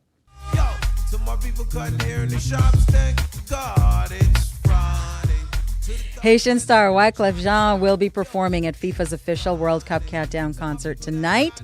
The show will mark the eve of matches with games beginning on Thursday. Wyclef will be joined by Canadian rock legend Bryan Adams and local act The Beaches. Canada's historic first ever men's World Cup match on home soil goes this Friday. Cover me, she about to put up a skirt. Thank God it's Friday. Do your mom know you act so berserk? Thank God it's Friday. That is the latest national and international news from World Report. I'm Marcia Young. To my people cutting hair in the shops, thank God it's Friday. To the thugs sweating up in the chop shop, yo, it's Friday. Good morning to you. I'm Julie Buckingham in for Marcy Marcusa. You're listening to Information Radio on CBC 89.3 FM, 990 AM. on the app and on YouTube. Some powerful images there today. Welcome to Wednesday morning. It is 18 degrees outside our studios at Portage and Main in downtown Winnipeg. It is, as I say, sunny for now. Abby will have your full forecast for the moment. Coming up, we will hear from Corey Funk, who is in one of the areas most hard hit by recent rain. Of course, you can't really salvage anything or figure things out until you get the water out, right? So, yeah, that's the biggest thing.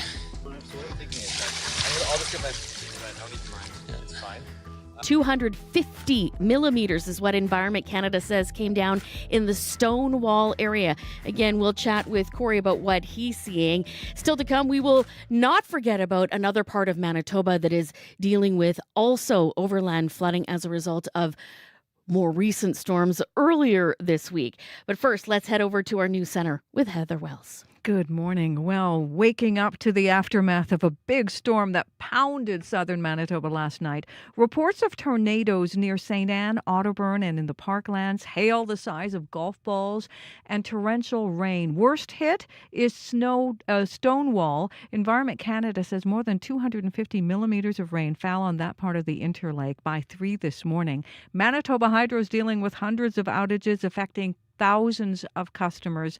And as you mentioned, the already flood-ravaged town of Minnetonka appears spared from this latest storm. People there continue, though, to clean out flooded basements, while down the road in Swan River, sandbagging continues as floodwater makes its way to that area. We'll bring you the latest on all of these situations that have been developing over the past couple of days. That's coming up in our next local news at 7:30. Thank you, Heather. Thank you. Heather Wells at our news center. And as we talk about the forecast, it's I guess the calm after the storm, but maybe also the calm before the next storm, Abby. Yeah, before the next one. And what to look out for today, it's going to be humid in the south and damp and overcast weather extending through the northern part of the province. Today for the city, we're expecting it to stay humid. Cloudy conditions, the sun peeking through. We warm up to 25 later. Current temperatures in Winnipeg, we are at 18 degrees, and that's what you're seeing across most regions in southern Manitoba. Thanks, Abby. Again, has been extremely busy on the traffic line. Sierra Sanders is the show's director and also very busy on that line. It has been very busy this morning. I will say for the listeners, I have about 4 pages of traffic in front of me. So if that doesn't sound like a busy traffic morning for a studio director, I don't really know what does. But I'll go through some of the lights that we're seeing in some important intersections here, that those are kind of out or flashing red. But first, I'll start with the highway closure. So Highway 7 from Highway 67 to Highway 17 in Toulon is closed. That's due to a washout and sinkhole about 5 kilometers north of Highway 67 on Highway 7. So a little bit of a bigger closure there. So if you're in the area, you want to keep an eye out for that. As well, I've gotten a couple of calls here in the last little bit about more lights being out there, and that's due to the power outages. And I will let you know that I have confirmed we will speak with Manitoba Hydro around 7:40 a.m. We will speak with Peter Chura. He'll join us and give us the latest of what they are seeing in terms of outages and other information for folks out there. So 7:40, we will speak with Manitoba Hydro on the program. But let's look at some of the bigger traffic tips, I guess, or the big outages we're seeing. So I got a call from Tamara. All lights east and west on Fermor from St. Anne's to La Jamodière are out. So big area there of Fermor. You want to keep that in mind. St. Anne's to La Jamodière, those lights are out. As well, got a call from Jim. Southbound St. Mary's at Coniston. The lights are completely out there, which should cause some issues. As well, some big trees that came down there on Desmirons between Ellesmere and Essex there. So northbound Desmirons there. So you want to keep an eye out for any fallen trees or anything like that. As well, hearing quite a few lights down Arlington are out. So you want to keep that in mind there. I won't list all of those due to the reason there are quite a few out there. As well, on Main, Euclid and Selkirk, both of those intersections, we're seeing lights out completely there, as well as seeing multiple lights heading down Dugald. So a couple of things to keep in mind. Keep the calls coming, though. I'd love to hear from you what you're seeing out there. 204-788-3093.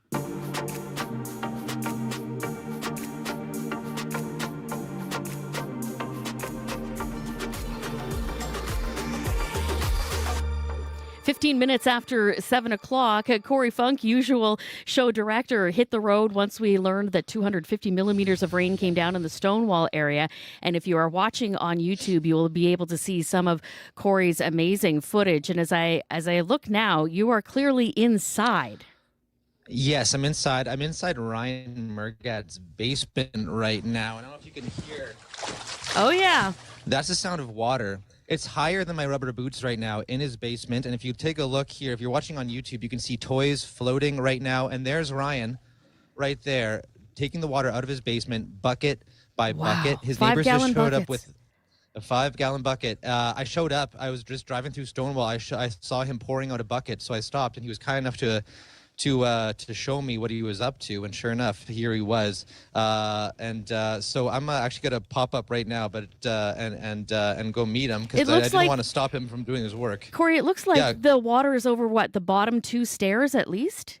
Yes, it's over the bottom 2 stairs. 2 or 3, maybe. It's about just under my knees. As I'm sitting here, it's actually gone into my rubber boots right now. That's actually how high it is. Wow. Right now, there's toys floating everywhere. It's completely covered. He does say they have electricity at least here, but they don't want to turn it on, obviously, because of the height of the water in the basement. And I'm actually just going to pop up the stairs here and speak with Ryan right now. How long have you been, taking water out of your basement for now, Ryan? About a half hour to an hour. Half hour to an hour. In the morning. So stopped yesterday. We kind of gave up. We were doing the best we could to keep all the water out, but it was coming in through so much that we, at about 2 o'clock, or 1:30 or so, we kind of gave up on it, and then understanding that today is going to be, a rough day, right? So, when did you first notice the water in the basement? I was walking around checking because it was flowing from different directions, and I was walking around checking all the spots in my house in the basement, and I just noticed right away the whole wall.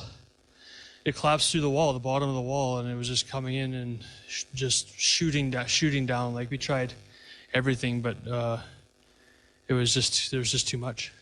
Have you ever had flooding like this before? Never. Stonewall doesn't flood, right? We're on the top of a big limestone bed, and it's a higher elevation than a lot of the areas around. So that's the thing that's really crazy too, is that this isn't a place that normally floods. Like, it does not. It doesn't happen. That doesn't happen often. We'll get 3 or 4 inches of rain, but never really 9 inches at a time, right? So I know you've been just kind of focusing on getting the water out of your basement, but after talking, I noticed lots of when I showed up here, there's lots of neighbors here rallying to help you. What have you been hearing from neighbors? Just mostly wondering how bad it is. It's varying degrees of bad, right? It's like. It's some people just having just a bit of water seeping through or coming up to their sump, or a bit of seepage, or I think there's other people that are like me where they're, places where water is, and they're gonna be in the same boat as me. So. What's the plan for us today to get this water out there? Because you got to be I imagine it's. Bailing is just what I'm doing temporarily until I can get all the pumps kind of set in place. There's a few more, and we're gonna have to end up probably getting one or renting one or buying one, because the small pumps are good. They're something, but they're not really. We want something that's going to move lots of water for a long period of time, right? So, I guess you're hoping insurance will cover a lot of. You cross your fingers. Yeah. I hope that's the case for sure. Well, Ryan, I'll let you get back to it. Thanks for taking some time, man, and all the best with the cleanup. We'll have to be in touch, see how things go later on. Right on. Thank you. Okay. Take care. Thank you. That is Ryan Mergat, who's busy bailing 1 bucket at a time out of his basement here in Stonewall. Back to you there, Julie.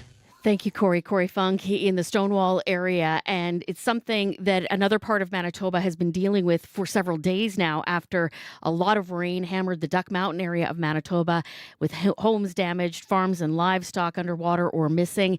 And those Manitobans also looking for help. The Premier will be heading to that area today, weather permitting. Lisa Naylor is the Emergency Measures Minister, who is going to Swan River with the Premier. Good morning, Minister. Good morning, Julie. As you hear, another part of Manitoba is now dealing with this. What is your understanding of the damage in and around the communities of Swan River and Minitonas right now? Well, some of the water is receding in some of the waterways, but not in all. So, certainly everything is still tenuous there.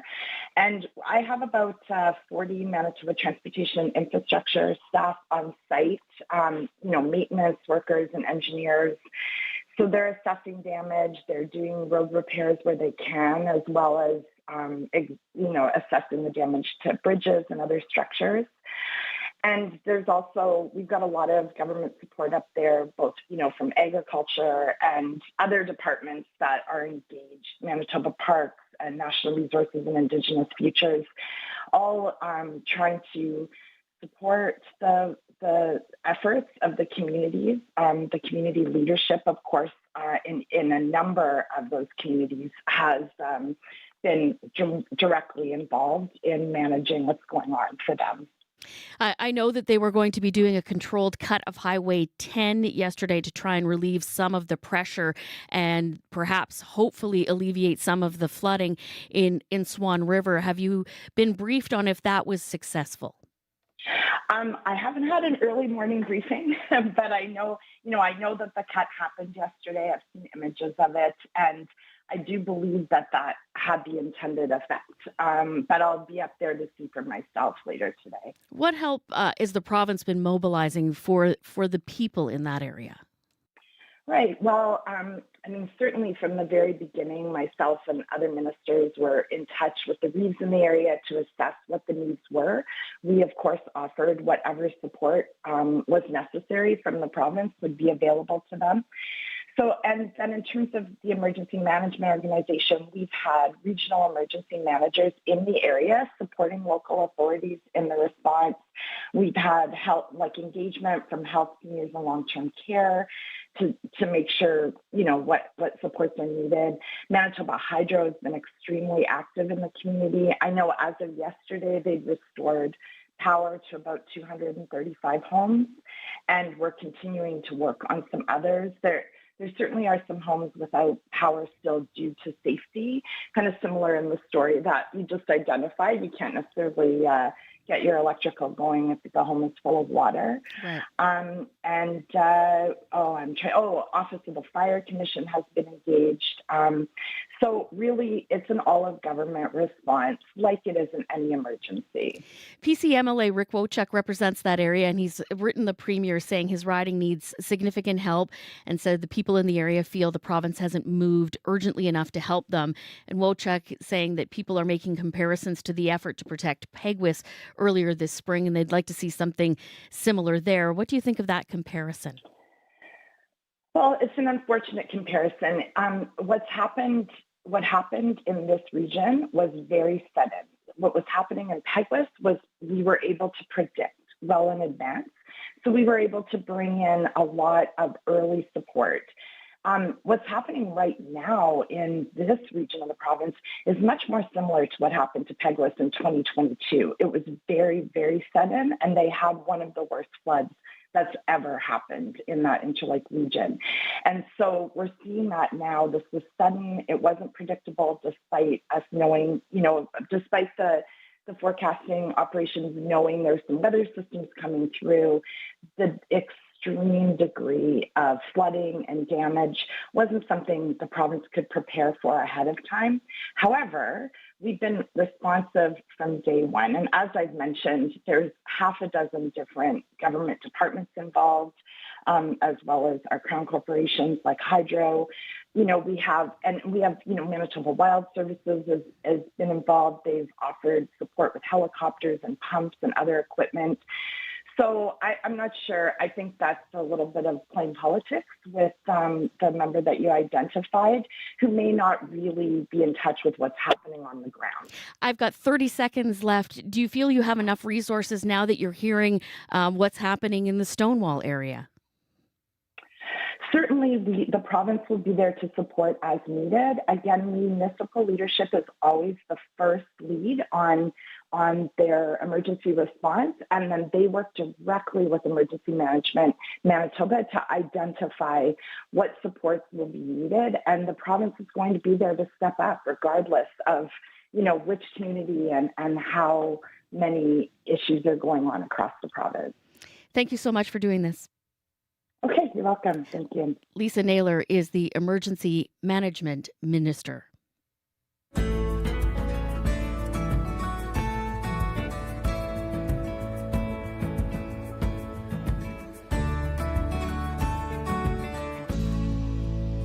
25 minutes after 7 o'clock, as you've been hearing, basements filled with raw sewage, floodwater, a gaping 40-foot hole spanning Highway 10. Cattle farmers praying their herds haven't drowned. Some of the scenes playing out in western Manitoba, where both the municipality of Minnetonka-Bozeman and the town of Swan River have declared states of emergency after being hit with flash flooding and heavy rain on Sunday. Another severe storm system yesterday hasn't exactly made things easier, although Environment Canada has told us that area did escape the worst of it. Rick Wochuk is joining us now. He is the MLA for Swan River. Good morning. Thank you for joining us. Yeah, good morning, Julie, and thank you for having me. First off, your reaction to what Minister Naylor said. Well, a person just wants to be, we want every community, whether, it doesn't matter what political flag at a time like this, it's got to be nonpartisan. Everybody has to work together. Every community has to be treated equal, whether it's a NDP or a PC riding. We just got to put things apart at this time, and we got to work together, government, municipalities, and the people there, just to get over the hill on some of the things that are occurring. And we're seeing some devastating things occurring in the Swan Valley, and of course in Minnetonka, where it hit first, and then when the overfill of the creeks, there was just a lot of moving parts that created a lot of anxiety amongst the people. In that letter that you sent to the province, you made the comparisons to the flood protection efforts in Pegwis. You heard the minister's response that was perhaps much more predictable with a slower flood, with weeks to prepare versus what you've seen in your area. Why do you think that's a fair comparison? We just want to see timely attention given to the communities. It doesn't matter what community it is.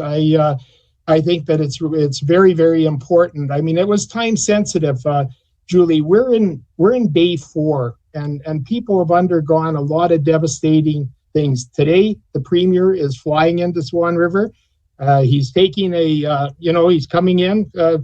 I say for a photo op. And the big thing about this is I'm not being included in the tour. He's taken reeves and councillors. There has not been one occasion where I have been reached out by this premier and by the minister. And I'm kind of the MLA up in this area, and I think I deserve to at least be on the tour with them. But there has never been an outreach of any sort given to me.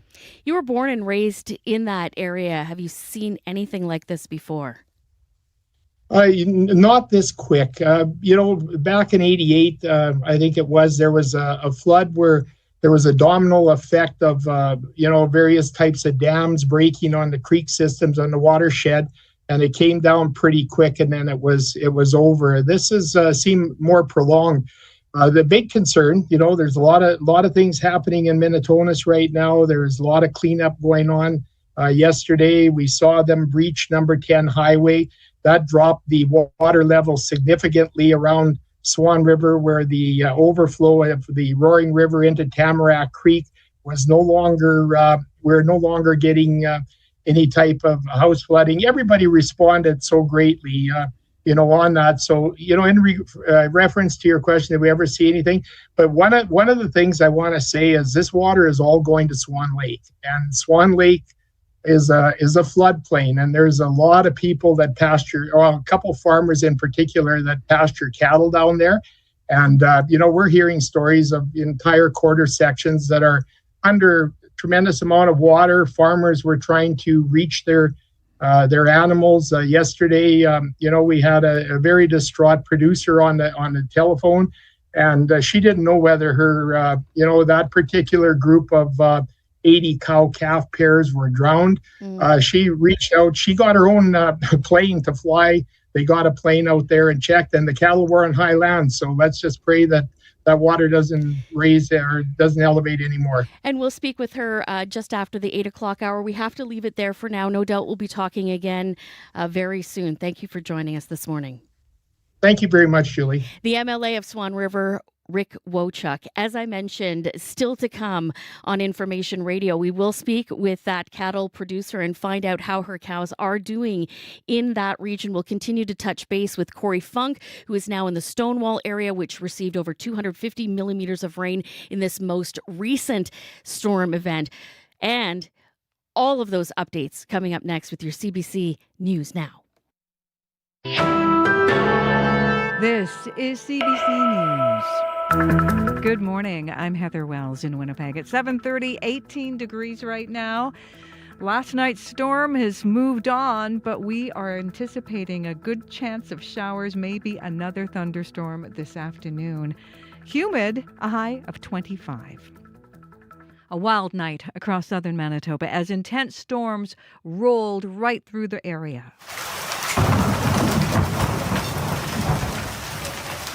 Reports of tornadoes, large hail, torrential rain. Stonewall is swamped, dealing with flooding after more than 250 millimeters of rain fell by 3 this morning.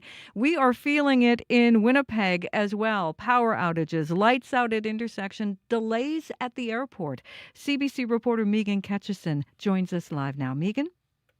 Well, I've been speaking with people who say they've never seen a storm like this in the city of Winnipeg. The city, at the Forks, there was 117 millimeters of rain that fell. I was speaking with Michael Conker in North Kildonan. He says last evening when the rain was pouring down, he went down to check on his basement. He got to the bottom of the stairs and felt the carpet go squish. Water was literally pumping up from my shower, and it was all raw sewage. Conker got onto the phone with his neighbor who also had water in his basement. He's been up all night calling restoration companies who told him it's a biohazard and not to touch it. Now, as far as the damage from the storm last night, Environment Canada says the top wind speeds were clocked in the city at 94 kilometers an hour. Trees and branches came down. We do have one school closure.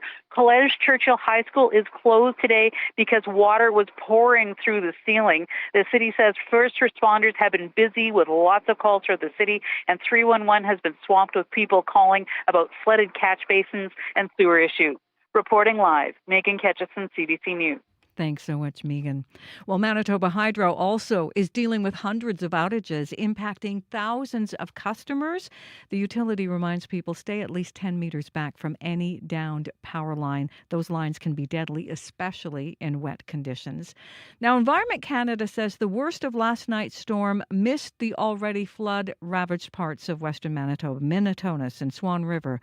A couple in Minitonas is cleaning up after fast-flowing water surrounded their home, flooding their basement. Pumps at Connie and Lori Lausman's place sucking water out of their basements. Heavy rain pounded the Swan River area and the Parkland Sunday, forcing about 150 from their homes. The Lausmans woke up early Monday morning to the sound of a sensor buzzing from water in the basement. Minutes later, a river spilled its banks surrounding their home. Their son came with a truck rescuing them. They headed to their nearby shop on higher ground and spent the rest of the night there. We've never had the water as high as it was this time. It breached little ways, probably about 200 yards from the house, and it was going over the bank at least 3 feet high at the time. It was just sailing just like if it was a big river. The river took the easiest course it had, and the course was through our yard. The Lausmans say everything in their basement was destroyed, including family keepsakes. Manitoba's NDP government was in talks last fall with U.S. energy advisors about quickly developing a massive AI data center outside Winnipeg.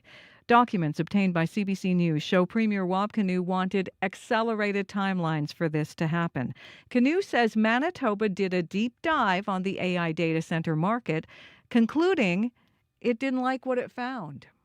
We owe it to Manitobans to hold ideas up to the light and say, okay, what would it look like if we put out a call for proposals on AI data centers? And in the end, we said, no, that doesn't make sense, so we're going to go in a different direction. The proposed data center would have required up to 300 megawatts of electricity, enough to power 150,000 homes. Kinew says he's no longer in favor of AI data centers. He says they don't provide enough economic benefits for the power they consume. You can hear more on this story coming up in this next half hour right here on Information Radio. The Carney government's rolling out its Digital Safety Act today. The legislation will address social media and chatbot safety for children and teens. There are reports the bill will include the creation of a regulator and a social media ban for kids under 16. You can hear more national and international news coming up on World Report at 8. Some soccer fans are having trouble finding their team's jerseys in local stores as the World Cup draws near.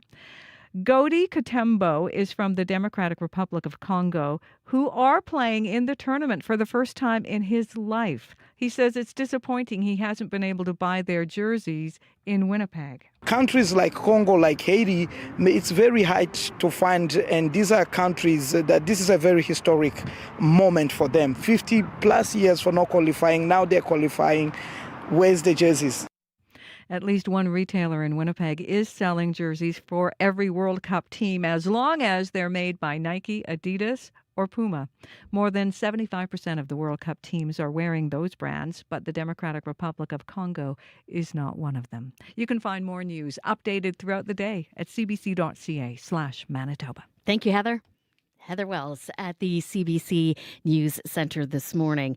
The weather has certainly been a hot topic of conversation, and while it is a little bit on the sunny side and just a light breeze right now, Abby Adeyemi, there is a chance of more active weather today. Yeah, we're still tracking more active weather following overnight systems we saw come through with about 250 millimeters of rainfall in some parts of Manitoba today.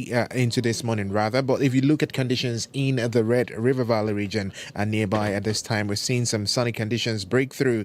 The winds kind of making that good chance of showers come our way later, and that would come with some thunderstorms. Conditions right now 18 degrees. Morning temperature is really going to be hovering along that temperature with some southern winds. We expect a high of 25 today, and across the southern regions we're also seeing temperatures between 16 and 18. Highs will be reaching close to 25. Up north, we're looking at 10s to 16 degrees. Highs around 20 degrees with scattered showers moving into the northern region. So it's more like unsettled and humid across the province today as we expect more rain showers and thunderstorms to come to some areas. Winnipeg, it is 18 right now. Thanks, Abby. And our show director, Sierra Sanders, is now here, busy on the commuter line. It has been very busy this morning. Lots of people commenting on lights being out, flashing red due to some power outages throughout the city, which we will hear more about in just a moment. But I'll go through some of the bigger ones that I've heard about. First, I'll start with the highway closure, though. So Highway 7 from Highway 67 to Highway 17 in Toulon is closed, and that's due to a washout and sinkhole about 5 kilometers north of Highway 67 on Highway 7. So in that area where it was most hard hit by that rain yesterday. So you want to keep that in mind as well. Hearing about from southbound Lagimodiere between Dawson and Maginot, there are some stalled cars that have been there for a little while now, so you're going to have to go into the median lane to go around that. So a little bit slow moving through there. So southbound Lagimodiere between Dawson and Maginot. Another big one to note as well is pipeline at the North Perimeter. Lights are completely out there, and it sounds like I heard from a caller. It's from westbound. If you're heading westbound, it's backed up all the way to McPhillips. So that area is going to be a little bit of an issue there. So pipeline at the North Perimeter, your lights are completely out there. Multiple lights down Arlington are closed. Multiple lights down Dugald are closed as well. I'm not going to name all of the those intersections there, but something to keep in mind there as well. Hearing about some on Fermor as well. Still a lot of time left in the show, though, and I would love to hear from what you're seeing out there. So give me a call, 204-788-3093. Just ahead, Premier Wab Kinew said no last week to a massive data center south of Winnipeg last fall. The Premier was far more receptive to the idea. Still to come, the CBC's Bartley Kivas tells us more about that aborted plan. But first, let's talk about those multiple outages across Winnipeg and the surrounding areas. For an update on the situation, we're joined by Peter Chura, a spokesperson for Manitoba Hydro. Good morning. Good morning. Give us an update to the damage done to hydro infrastructure after this most recent storm here in southern Manitoba. Well, Julie, those storms packed quite a punch, and they did considerable damage to power lines and poles. We had a lot of reports also of loud bangs and flashes indicating that there's transformer boxes and other such equipment involved. At this point, we have about 32,000 customers across southern Manitoba without power. That's about 1,000 outages total, so these are a lot of outages scattered over a wide area, which will take some time to get to. Last night, the priority was safety, of course. The lightning just seemed to go on, and as long as there's lightning around, our crews can't work on power lines and poles. So we're just starting to get to work on many of them now and getting a better idea of what the extent of damage is and what the restoration times are going to be. But for many of them, they are going to be lengthy. I guess give us a little bit more detail when it comes to the city of Winnipeg. What are some of the outages that are impacting people here in the city? As we hear, a lot of traffic lights are currently dark. Indeed, well, of those 32-some thousand customers without power, almost 20,000 of those are in Winnipeg. So there are neighborhoods in Winnipeg that were significantly affected by outages, and they stretch just all over the place. I'm not going to give you an exhaustive list because I'll for sure miss some, but in the north, at Kildonan Drive, Garden City, Inkster, into the more center of the city in North Point Douglas, the West End, St. Matthews, Minto, areas of River Heights and South River Heights, a lot of areas in St. Boniface and Windsor Park, also over in Norwood and Sturgeon Creek. North of the city, a large area of outages around Stonewall, Stony Mountain, and the Balmoral area. And to the west, Brandon, south of Brandon, Cypress area, Treeherne, Deloraine, quite a few areas. Again, that's not an exhaustive list. Right. I just want to caution, there's lots of areas. Our outage map online may not be accurate yet at this point because the situation developed so quickly last night. But we do know where all the outages are that have been reported. But if anyone thinks that their outage has not been reported or we don't know about it, by all means, give us a call or go online and report it. And as far as timelines for the bulk of the customers in the city of Winnipeg, no timeline for the restoration just yet?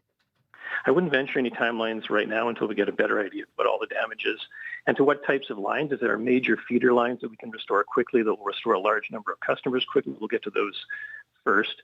Our main message right now is safety. With all of those lines down, make sure that if you see lines down, stay at least 10 meters away from a downed line. And anything it touches, especially a large pool of water, stay safe. See a line down, call 911.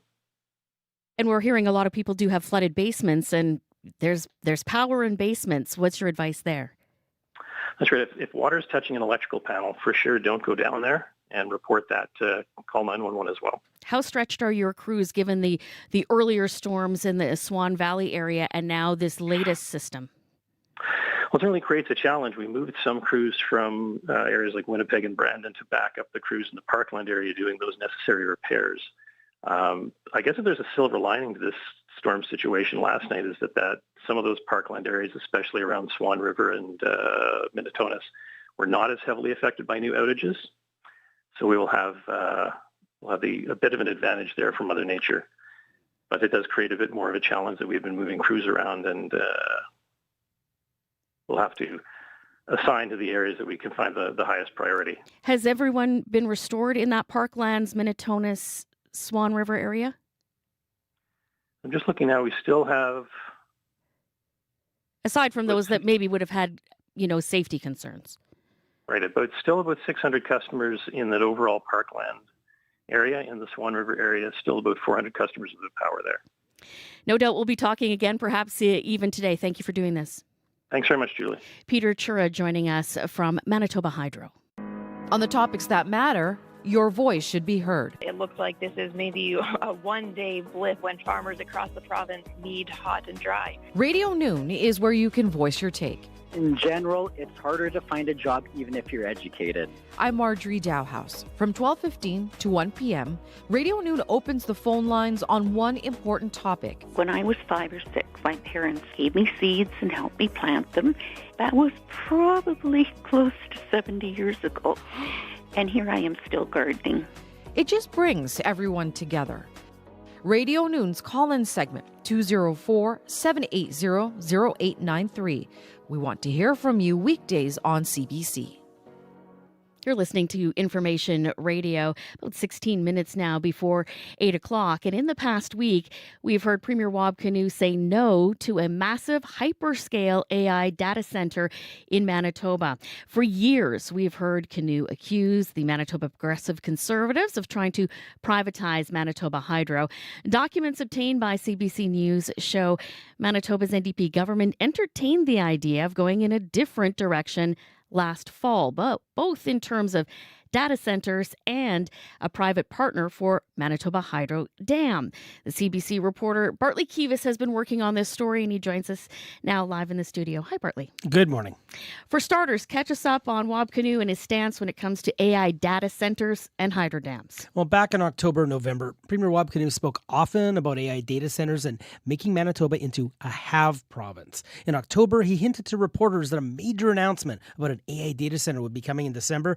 He also told the Empire Club of Canada in Toronto, Manitoba was working on 3 mega projects, the Port of Churchill expansion and 2 secret projects that would increase provincial revenues by $30 billion. Now, the data center announcement didn't happen in December, and Kinew later said those transformative projects were all previously announced, the port expansion, new gas turbines in Brandon, and wind farms in western Manitoba.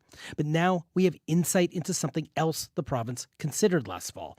According to documents obtained by CBC News, 4 senior Manitoba public servants had talks in October and November with energy advisors from the United States at a company called Rothschild & Co. And that's a global financial services and advisory firm. The province was looking for help to quickly develop a hyperscale AI data center, preferably near Winnipeg. It would have required 250 to 300 megawatts of electricity, which is enough power for 150,000 homes. The province also considered reviving plans to build a new dam at Kanawapa on the Nelson River for $18 billion, possibly with the help of private capital or a private equity partner. Now, according to meeting notes, Kinew wanted, quote, accelerated timelines, unquote, for the AI data center, and the province was advised to move quickly to capitalize on current AI data center boom because, quote, market interest may decline in 12 to 24 months, unquote.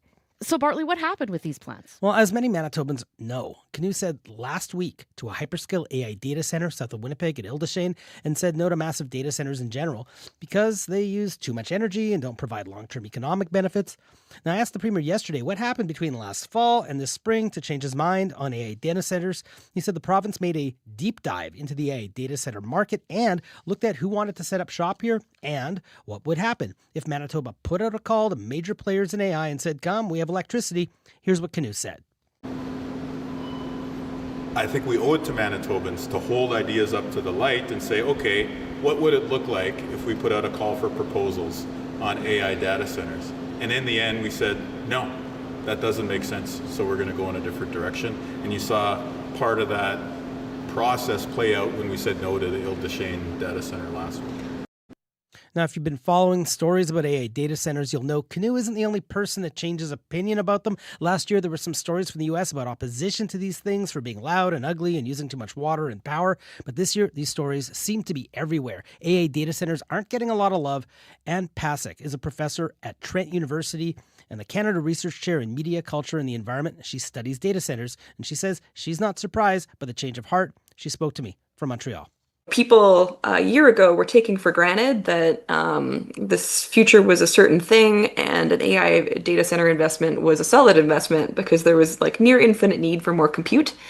I do think it likely that we're going to see euphemistically a market readjustment, or more colloquially, the bubble's going to pop and the market's going to bleed. So what about the hydro dam and the potential private partner? Kinew said yesterday the Kanawapa generating station is back on the menu.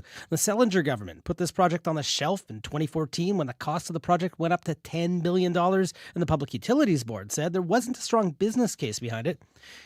Manitoba Hydro is still carrying $25 billion in debt right now and has to spend tens of billions more to fix up its existing infrastructure. So Kinew says the province sought outside help to look at other funding models and potential funding partners for an $18 billion Kanawapa. Hence the idea of private capital for this. Anytime you get to the scale of billions, tens of billions, I think it's important for us in the best interest of Manitoba and our economy to look at the best of the best and to look at everything that's on the table in terms of financing, in terms of projects, in terms of potential partners. I want to see where the evidence takes you. I want to see what's in the best interest of the province in all cases. I don't want to be bound by ideology. Of course, I'm influenced by ideology, but at the end of the day, if something makes sense, it makes sense. If something doesn't make sense, it doesn't make sense. Now, this puts Canoe in an interesting position because he's accused the PCs of trying to privatize Manitoba Hydro for quite a while. And yesterday, the Premier pointed to the Pallister PC government sale of Hydro subsidiary Teshmont in 2020. Current PC leader Abhi Khan's clearly not amused by the Canoe NDP government engaged in conversations about a private hydro partnership. The Premier needs to come clean with Manitobans on what he's doing. What is his plan? Is he looking to privatize hydro like he says he is against from day one? What is he actually doing? What was that deal? How did it fall apart? And where does that leave Manitoba Hydro? Now, to be clear, there is no formal plan at the present to revive Kanawapa. No formal plan. And Manitoba Hydro wouldn't even comment. So I spoke to Mark Winfield, a York University professor of environmental and urban change.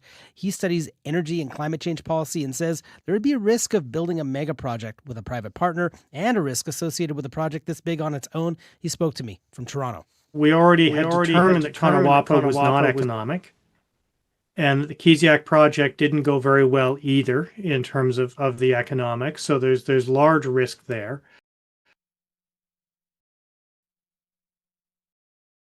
He was talking about kiosk. Now, I should also say that no one from Rothschild & Co. would comment on this story. Canoe said Manitoba was also in talks with JP Morgan Chase, another major financial player. The Premier says Manitoba does billions of dollars of business with capital markets. He says he meets with a lot of people. So that's where it is for now. And people can read more. They can. It's on our website at cbc.ca/Manitoba. Thanks for this.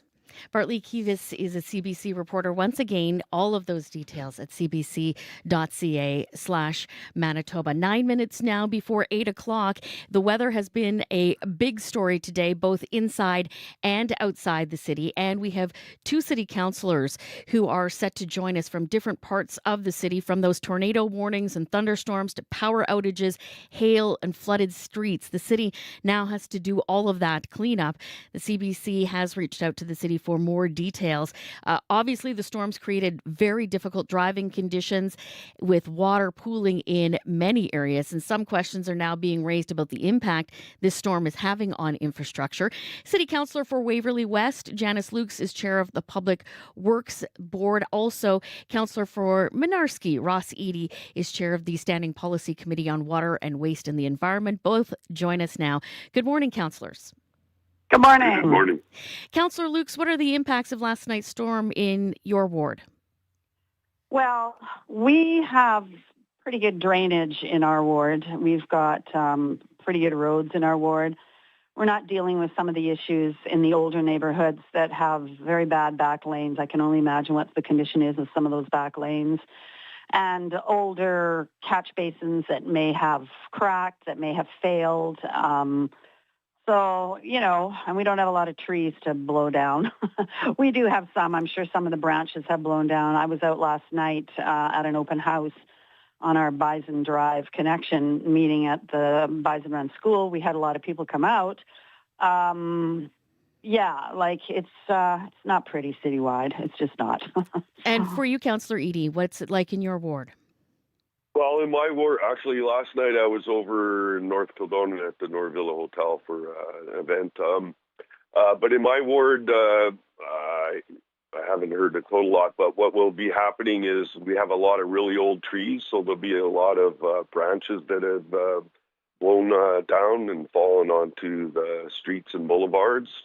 So, what we, in some areas of my ward, sewer backups were a huge danger, and even overland flooding water. I got some water in my basement as a result of it getting against the foundation and then leaking down into my over 100-year-old foundation. And a lot of people will be seeing that kind of water damage happening from the overland flooding.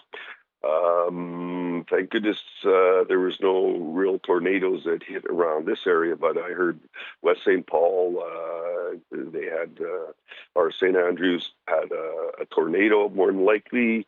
The wind was really blowing hard, and So essentially, with the older homes in the areas where we haven't separated the sewers for land drainage separate from the sewage,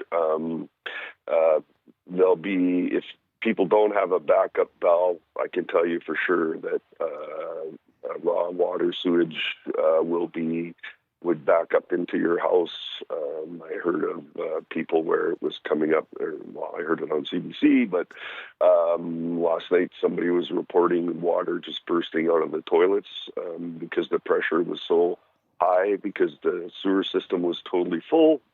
And I can even tell you, I'm all along the river here. There'll be lots of raw sewage that went into the river as a result of having combined sewers.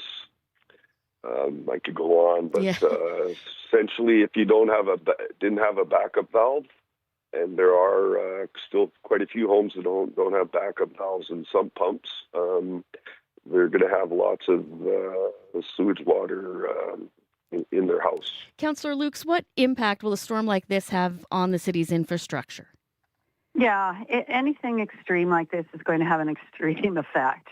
If you think of all the construction projects we've got on the go right now that are open, where roads are open, there's a lot of water that's been pooling then in these open projects. They're going to have to be pumping it out. It's going to have to dry out.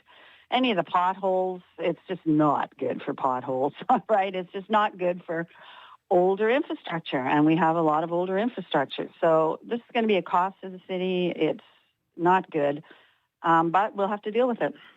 How long could it take for the streets to drain, Councillor Lukes?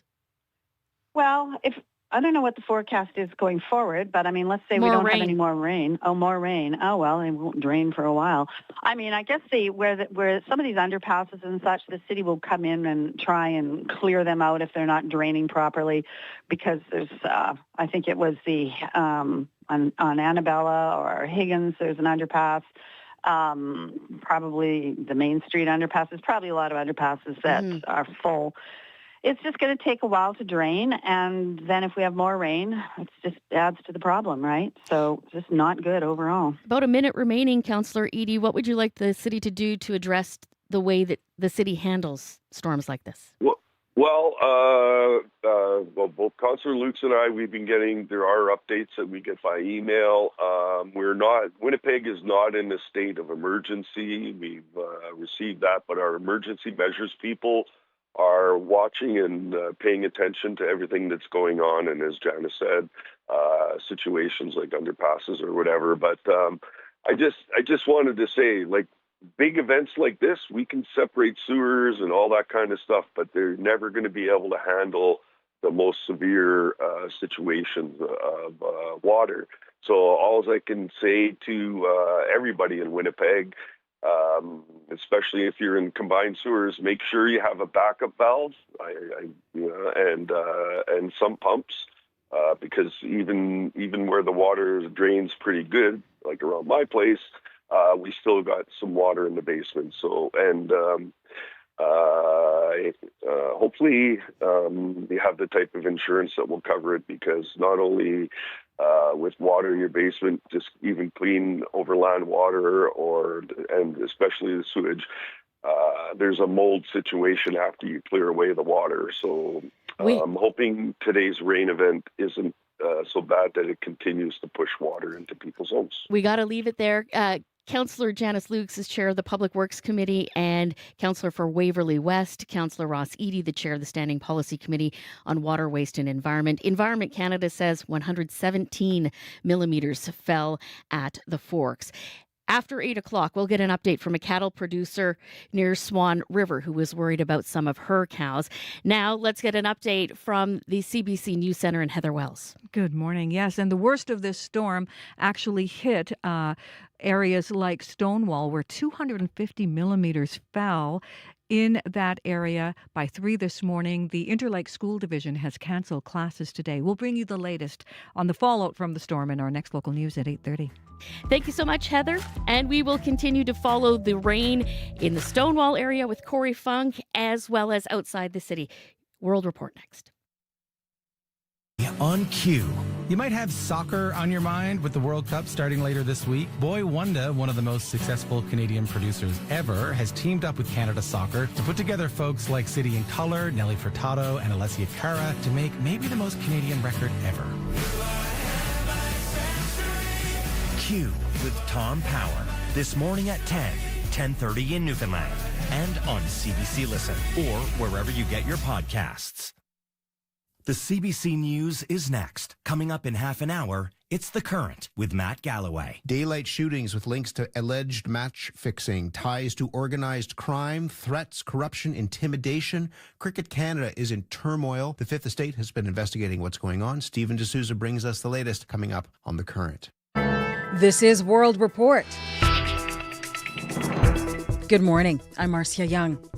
A 30-year-old Sudanese man was denied bail in a Belfast court this morning. He's charged with attempted murder for a stabbing attack on Monday. Video of his alleged crime went viral and protests erupted. Briar Stewart reports from Belfast. As flames ripped through homes lining both sides of a street in East Belfast, police officers rushed to help a family living there, including a young boy, to safety. The homes were set alight during hours of rioting and unrest. Yera Navrotska is from Ukraine and lives on one of the streets targeted. Her door caught on fire. So yeah, obviously it's terrifying. There are so many people living on the streets, and they have to be forced to leave their houses to live somewhere else, The violence was carried out by hundreds of men, many wearing black clothing and masks. They set vehicles, including a bus, on fire and painted hateful, racist comments on store businesses. They threatened media, including CBC, if they attempted to film the unrest. Chief Constable John Butcher is with the Northern Ireland Police Service and says 100 people who rioted last night are already facing prosecution. Many of those people are now going before the courts and getting custodial sentences. We will deal with this. We will be on the streets tonight in numbers even more than we were last night. As for the accused in Monday's stabbing, which triggered the unrest, he appeared in court and is charged with attempted murder and threatening an NHS worker. He's originally from Sudan and arrived in Belfast from the Republic of Ireland in 2023. The victim he's accused of stabbing is a man in his 40s. He suffered serious injuries and lost an eye in the attack. Briar Stewart, CBC News, Belfast. Iran is launching retaliatory strikes against the U.S. Iran's Revolutionary Guard announcing new missile launches this morning against U.S. targets in the region. They are in response to U.S. military strikes in Iran. U.S. President Donald Trump posting on social media his country needed to retaliate. A military helicopter was down near the Strait of Hormuz on Tuesday. Trump blames Tehran. He says the country is taking too long to negotiate a deal. In an interview with Fox News today, Trump says he's considering ordering new strikes against Iran's power plants and bridges. The Carney government is rolling out its Digital Safety Act today. The legislation will address social media and chatbot safety for children and teens. There are reports the bill will include the creation of a regulator and a social media ban for kids under the age of 16. Some teens are already pushing back on Ottawa's proposed plan. As Madison Taylor reports, students in Newfoundland and Labrador argue the policy will cut off vital connections. Kids, if they want something, they will find a way around it, no matter what. St. John's 11th grader Emily Toms isn't confident that a social media ban is the answer. I'd say that the federal government should consult actual 16-year-olds and younger people before they make this decision. Earlier this week, the Globe and Mail reported Ottawa is expected to propose a ban on social media for children under 16, after pressure from advocates to protect youth from severe mental health impacts and exposure to harmful content. But for grade 12 student Callista Barrett, a ban for teens would mean a loss of connection to friends. It's so integrated into our lives, and if it were to be removed, we would 100% need something to replace that, whether or not it's more physical activity in the community, just connecting more youth. Tech critic and writer Paris Marx has questions. The devil is in the details, so we need to see what it's going to look like, how the policy is going to be framed. Australia was the first country to impose a ban.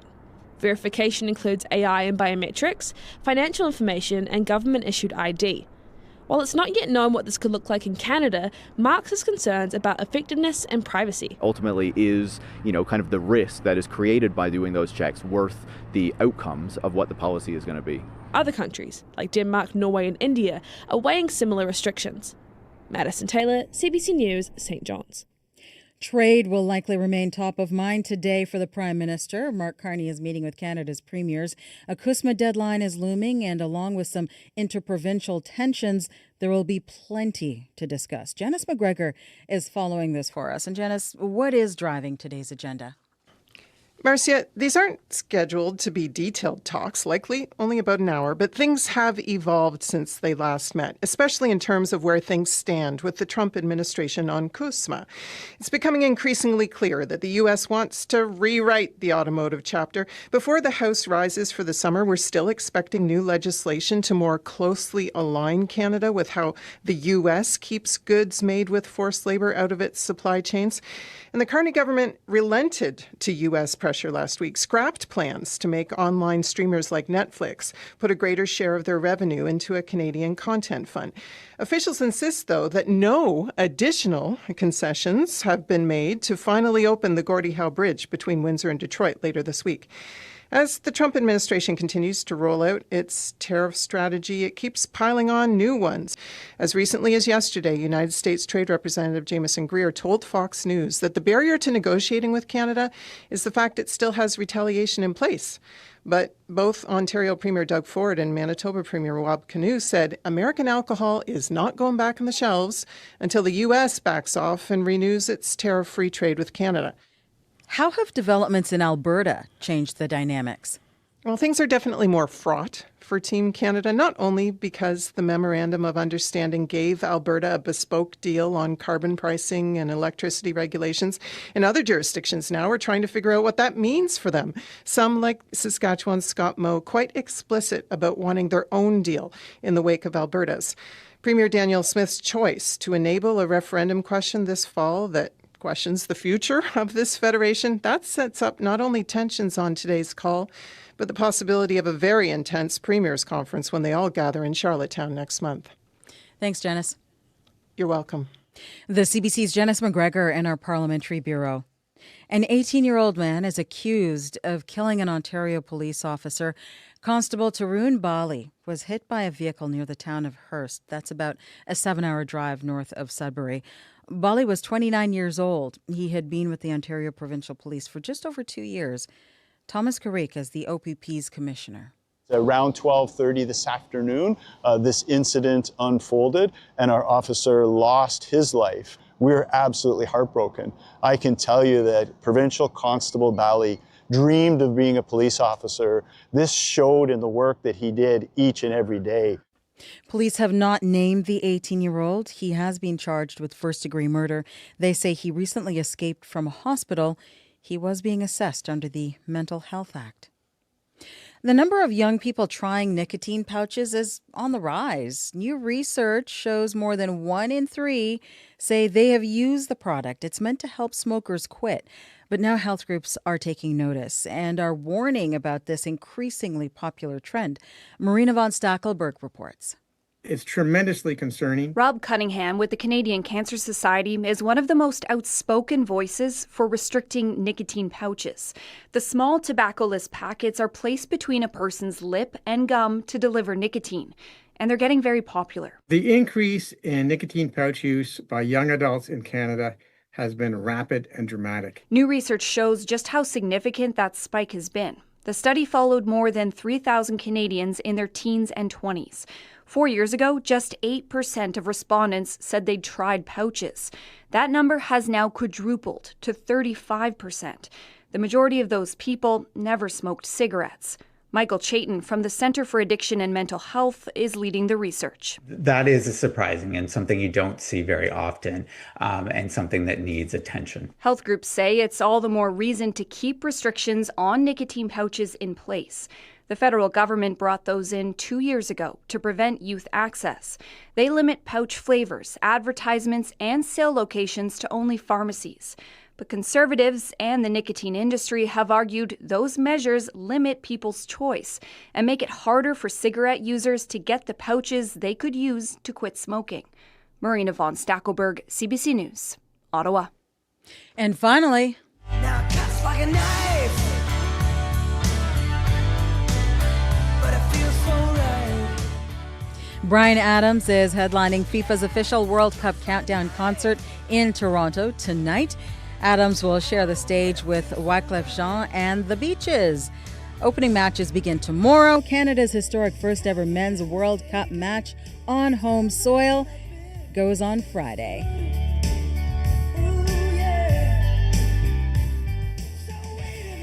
That is the latest national and international news from World Report. I'm Marcia Young.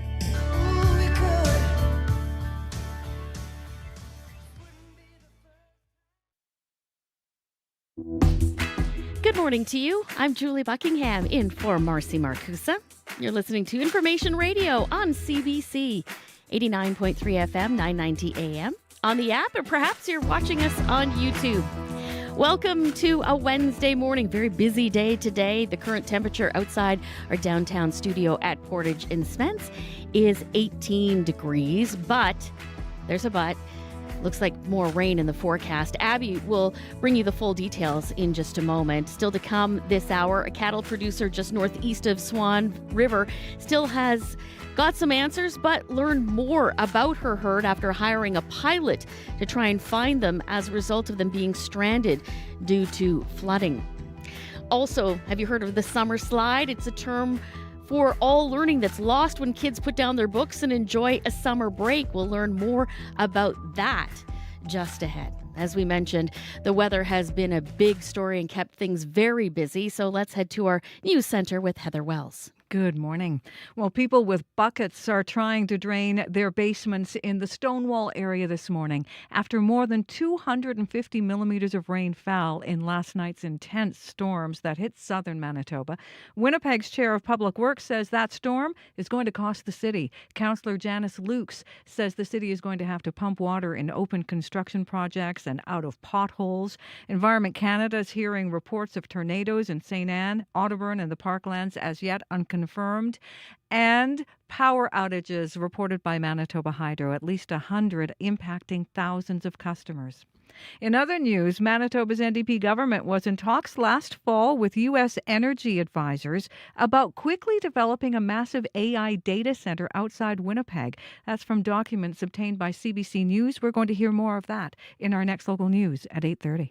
Thank you, Heather. Thank you. It has certainly been an increasingly busy day, and a lot of this has to do with the weather. So, Abby Adiemi, what's next? Yes, Julie, following last night's activities of the storms we're gonna be facing more like a damp and active day with humid conditions in the southern part, and we're seeing rain moving into the northern part of the province as we speak. But right now in Winnipeg, some sun peeking through those cloudy conditions. Expect a good chance of showers and thunderstorms this afternoon. Current temperatures sitting at 18, 19 degrees depending on where you are, and will reach a humid high of 25 later tonight. Some showers also expected overnight to cool things off. Across the southern regions, we're seeing 20 degrees already, while up north, temperatures near 17 degrees in most of the areas, with the lingering showers really sticking around for most of the regions as we prepare to head into tomorrow. But right now, it is 19 in the city, heading for a humid high of 25. Thank you, Abby. And also busy has been Sierra Sanders answering the commuter line. She's our show's director, and also tackling traffic. Yeah, I would definitely say tackling traffic, maybe being like, I don't even know how to describe it. I think this has been one of the busiest days I've ever had on the commuter line. I'm interested. I might do this just after the show to see how many calls I've actually got. I think it's been a lot. I've been on the phone constantly, but I'm very grateful to the folks who have called. It's been great to hear what's been going on in the city and the surrounding areas. I have gotten lots of calls about lights being out due to those power outages, and I'm not going to go through all of the areas that I've heard from, but some of the bigger ones, I've heard that coming into the city from the south perimeter has been a little bit of a challenge due to some power outages there, specifically coming down on Waverly as you're heading into the city. That's been quite a bit of a time to get there. Hearing about southbound Lagimodiere because of some stalled cars, that's been an issue as well as the north perimeter at pipeline. That has also been an issue too. As well, let me see if I have anything else that might be of concern, or that bigger ones. Oh, I got a call about Portage. A couple of lights here just around our CBC studio here at Portage and Spence. There's quite a few lights out as well that have been causing quite a bit of backups, and it is very slow moving there as well. Highway 7 from Highway 67 to Highway 17 in Toulon is now closed. That's due to a washout and a sinkhole about 5 kilometers north of Highway 67 on Highway 7 there. So also seeing some highway closures due to that heavy rainfall we saw last night. If you can just give me a call if you're seeing anything else that you want to let me know about, I'd love to hear about it. We still have a little bit of time left in the show. You can give me a call at 204-788-3093.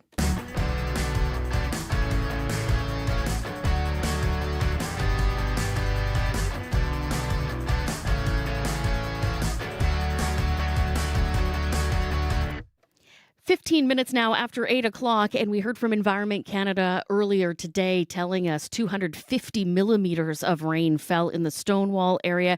That community the hardest hit as a result of the most recent storm, and that is where we find CBC's Corey Funk, who has been talking with people who have been dealing with this situation. Nervous? Hi there. Hi, Julie. Yes, I'm now in about the northwest corner of Stonewall right now. I actually had to trudge through about a knee-deep water just to get here. I'm on a residential street here. I just want to show you. It is you can see behind me, there's just a lot of floods going on. I've been chatting with people along the way. A lot of people didn't want to talk because they were just busy. One guy said my basement right now, water is a foot away from the ceiling, so I can't talk to you right now. Just a lot of people out and about helping out neighbors right now. Look behind me right here. People helping getting people pumps. People who are maybe doing a little bit better off are out there on the streets with trucks. Saw a lot of fire trucks as well out and about. And I've also just been chatting with a lot of people in town or just kind of walking along who say there's been some flooding. Some people have been trying to keep it with their sump pumps. It's been a really tough go. But I do have someone on standby who I may be able to chat with now, but maybe also a little bit later as well. But there's people who run businesses out of their basement, and they're just not getting.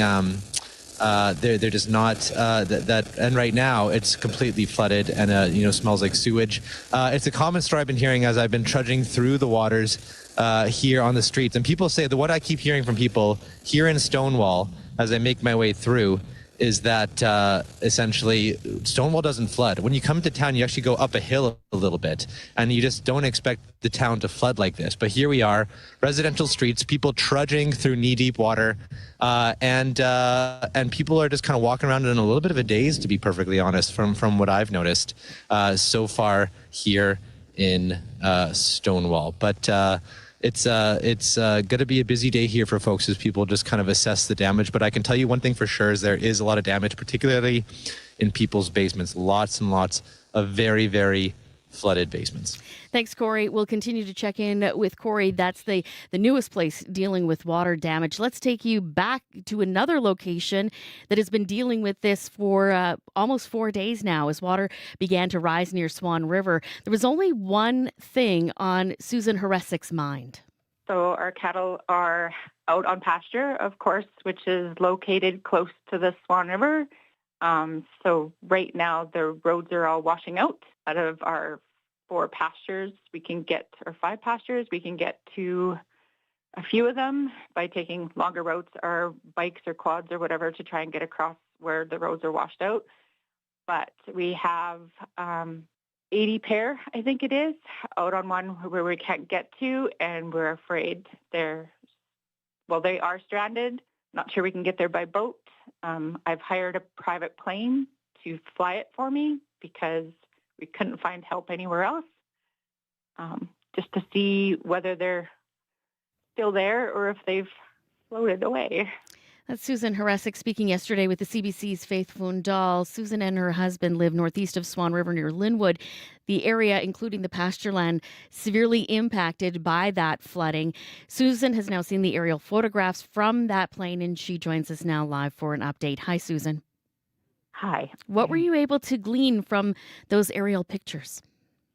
So we see that some of them are there, hard to see because some of them are probably in the bush. because they're trying to hide from the water. They have a very small area, probably an acre or so, that they're on right now. We are expecting a helicopter today to come, and maybe they're coming to ours at another ranch out here that have cattle in the same area. So trying to count to see what we can find or how we can get some feed to them somehow. So for our listeners, they're hearing that term 80 pair, which means 80 cows and 80 calves, so 160 animals total. Have you been able to figure out how many are safe? No, not at all. Can't really get close enough to them. We figured if we take a boat, our animals are fairly tame, so they're probably thinking we found a path out for them, which we haven't, so they'd try following the boats right now. So we don't want to do that because there's a creek we have to cross. So some people in Nepal have offered Argos, so we may go get those today to see if we can maybe get some oats or something out to them. So is that what you're hoping, is that the helicopter will ultimately be able to drop feed to the cows? That and help us just determine if there's another way out. With the drone footage that we tried taking last night, it won't go far enough for us to see. And the other producer couldn't get close enough to his cattle to even see where they were for sure because the water was up to the hood on his tractor. So he had to stop and couldn't get any closer, and his drone wouldn't go far enough either. So hoping to get feed, hoping to count to see what's there, and but it's raining here today, so I'm not sure the helicopter can come. What has it been like? We know that Environment Canada said your area wasn't hit as hard as perhaps the city of Winnipeg and as you were perhaps hearing Stonewall, but again, adding any more to already drenched land must be very difficult. Yeah, we just got half an inch overnight, which is, we don't need any of it. So we're glad it was only half an inch, but it is continuing to rain here right now, too. So I hear the emotion in your voice. What kind of toll has this taken on you and your family? Well, it's just a family-run farm, so it's our cattle. It's my in-laws' cattle. My daughter has cattle. My son has cattle. My granddaughter's favorite cow, Oreo, is out there. So just they're our pets, not just our livelihood. So have you had some support since you spoke with Faith from any level of government to this point? Yes, the helicopter was ordered in by Manitoba Agriculture, and the Crown Lands rep for this area will be flying with my husband and the other producer today to look at all Crown land in the area to see who else may need help. Given this is happening really at the start of summer, how do you envision the rest of the season going for you? What will be your focus? Just always trying to keep our cattle safe. We've always had predator pressure, so we're always out in our pastures checking them. So we're just hoping, this water recedes. They had to cut the Highway 10 to relieve pressure off Swan River yesterday again. So there's more water coming this way because when they cut it, of course, it's all going to come to the Swan River and stuff. So it's going out to Swan Lake. So we're hoping that doesn't affect us too much. My husband's just taking a drive now to see if the rivers rose much. What do you hope ultimately comes from all of this? I would assume maybe some lessons learned. Lessons learned, awareness that, Swan River may have got hit harder than people are actually seeing. Want to give a shout out to the residents of Minnetonka and Swan River for coming together and helping each other out. And there are multiple families, businesses, and farms affected by all this flooding. And I hope everyone is getting the help they need and not just us. I'm a small town kid from Rapid City, Manitoba, and when things happen, small towns pull together, and it sounds like that's happening, and I hope it continues to happen for you and your family, and that your cattle are safe, and that Oreo is safe, and we'll certainly be thinking about all of you. I'm sure we'll chat again. All right. Thank you. Thank you for doing this. Susan Horesic and her family are cattle producers northeast of Swan River near the community of Linwood. Manitoba may have a reputation for being cold and flat, but our podcast isn't. I'm Marcy Marcusa, the warmest host on the prairies. Even when my podcast, This is Manitoba, is exploring some challenging issues. I'm never flat when it comes to holding our leaders to account. Some of those interviews have been called spicy. If you care about this province, check out This is Manitoba, with new episodes dropping every Wednesday. Almost 25 minutes now after 8 o'clock, so it's about that time when class goes in. And we will tell you that one school is closed today. That is Collage Churchill High School as a result of flooding. So students and staff are not to report to there today. But the countdown is on for kids who are looking forward, perhaps have that date circled on the calendar, that they'll be out of class. The summer slide is not a cool new dance move. It is the learning that's lost after things let out for summer. Summer break in Canada typically between 8 and 10 weeks long, and some literacy experts say kids could lose up to 3 months of learning during that time.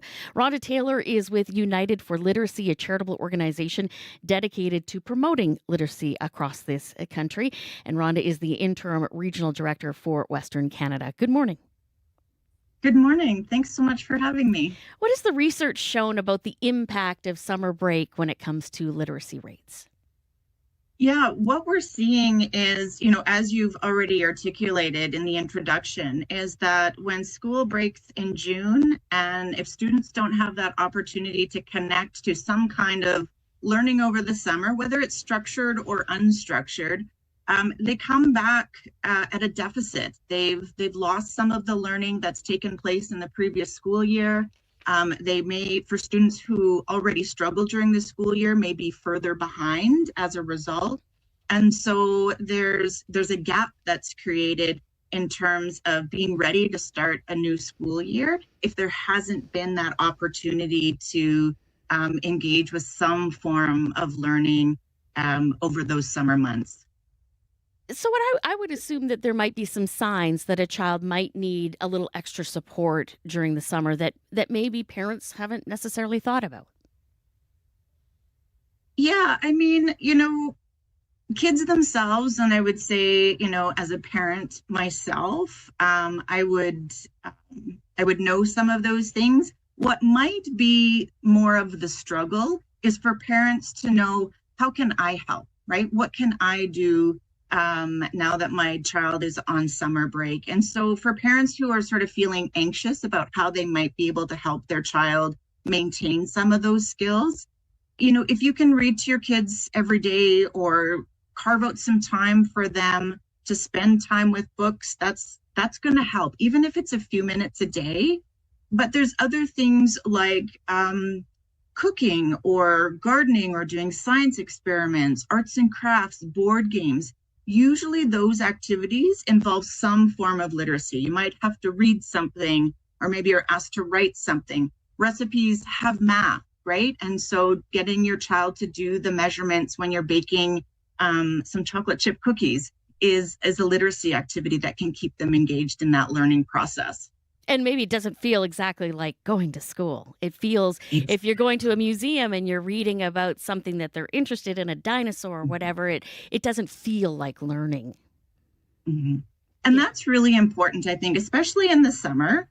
We've all, gone through the public school system, and teachers have, curriculum and structures and frameworks that they have to follow so that they can meet certain objectives for students. In the summer, kids are looking for a bit of a break from that, and I can appreciate that. But as you've said, literacy can be embedded into so many different things. And that's why with our summer literacy camps that we do as an organization, we call it summer camp and not summer school. We don't want students coming to our programs to think that they've got another 6 weeks of school and they roll their eyes at us. It is about camp. And we are embedding literacy into our activities, whether it's a relay race, a science experiment, a word hunt in a book kind of thing, right? It can all be done in a different manner that gives kids some flexibility in terms of how they're going to learn and engage. 30 seconds remaining. Other countries like the UK and elsewhere do shorter breaks in between. Is that a strategy we could look at here? You know, I can see both sides of it. I'm not in that space. I'm not part of those conversations. What I've read, I can get behind on one sense, right? So trying to reduce that gap. But really what we're looking to do is partner with schools and communities so that we can support and complement the learning that is happening, whether it's during a school year or in the summer. Thank you so much for joining us this morning. Really appreciate it. Thanks, Julie. Take care. Bye-bye. You as well. I'll do some reading right now. Rhonda Taylor is the Interim Regional Director for Western Canada with United for Literacy, a charitable organization dedicated to promoting literacy across Canada. For more information on literacy camps and programming, you can visit unitedforliteracy.ca. We do have sunshine in the city of Winnipeg right now. We are anticipating perhaps more rain and thunderstorms later on. It is 18 degrees. Your CBC News starts now. This is CBC News. Good morning. I'm Heather Wells. Well, the wind, rain, and hail came fast.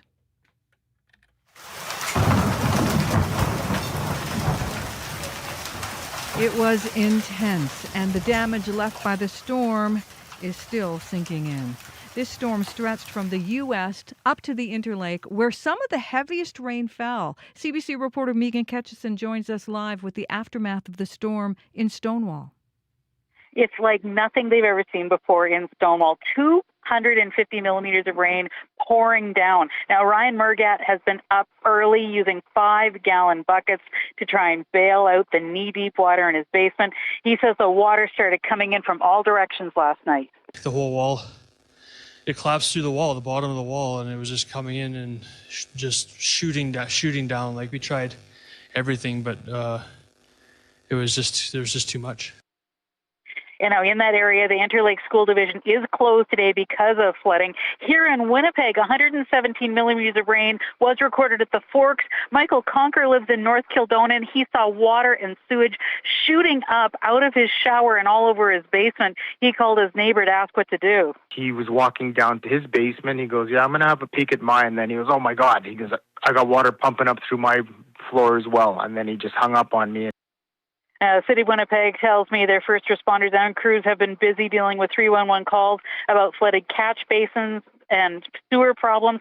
College Churchill High School is also closed today because of water pouring through the ceiling. Reporting live, Megan Ketchison, CBC News. Thanks so much, Megan. Well, all that rain is going to cost the city. Public Works Chair, Councillor Janice Luke, says the city of Winnipeg has a lot of water to drain. If you think of all the construction projects we've got on the go right now that are open, where roads are open, there's a lot of water that's been pooling then in these open projects. They're going to have to be pumping it out. It's going to have to dry out. Any of the potholes, it's just not good for potholes, right? It's just not good for older infrastructure, and we have a lot of older infrastructure. So this is going to be a cost to the city. And Luke says how fast that work happens depends on the forecast. Now, the drone of generators took over the flood-ravaged town of Minitonas. Homeowners like Lori and Connie Lausman ended up with 3 feet of water, sewage, and silt in their basement earlier this week. Now, Environment Canada says this latest storm last night appears to have missed, at least much of it, missed that part of Manitoba. But Lori has lived on the property there for almost 7 decades, and he says he's never seen flooding like this. Not in my lifetime. It's come close, but we've never had the water as high as it was this time. It breached a little ways, probably about 200 yards from the house, and it was going over the bank at least 3 feet high at the time. Lausman says they have lost 2 freezers full of food, other appliances, and personal mementos like photos and china. Neighbors have been bringing them food and water to help them out. You can find the latest on the flood on our website this morning, cbc.ca/Manitoba. Manitoba's government was in talks last fall with U.S. energy advisors about developing a massive AI data center near Winnipeg and building an $18 billion hydro dam on the Nelson River, potentially with private funding. CBC's Bartley Kivas reports. Documents obtained by CBC News show senior Manitoba public servants were in talks last fall with U.S. advisors about developing an AI data center near Winnipeg requiring up to 300 megawatts of power and reviving plans for Kanawapa, a 1,500 megawatt hydro generating project shelved by Greg Selinger's NDP government in 2014. Kanawapa is now expected to cost $18 billion. The cash-strapped province sought advice about building it with private capital or a private equity partner. Premier Wab Kinew says he wanted all the options on the table. Anytime you get to the scale of billions, tens of billions, I think it's important for us in the best interest of Manitoba and our economy to look at the best of the best. This didn't amuse Manitoba PCs, long accused by Kinew of trying to privatize Manitoba Hydro. PC leader Abi Khan said Kinew was working on a closed-door deal. How did it fall apart, and where does that leave Manitoba Hydro? Kinew says Kanawapa is still on the table, but he's no longer in support of massive AI data centers. Bartley Kivas, CBC News, Winnipeg. A Winnipeg soccer fan is about to see his country play in the World Cup for the first time in his life, but he can't find the team's jersey. Godi Katembo is from the Democratic Republic of the Congo. He says it's disappointing to not see the team's merchandise available in local stores. He tried to order some from the Congo, but isn't sure when they'll arrive as that country deals with an Ebola outbreak. Finding jerseys, finding gears, it's been the biggest challenge because many major stores, they did stock up major jerseys like England, of course, Germany, the popular clubs. The team only qualified for the World Cup in March, and one retailer says the later a team gets in, the harder it can be to get gear.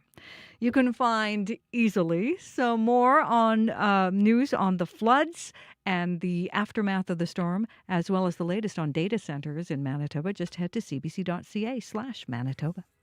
Thank you, Heather Wells. Thank you.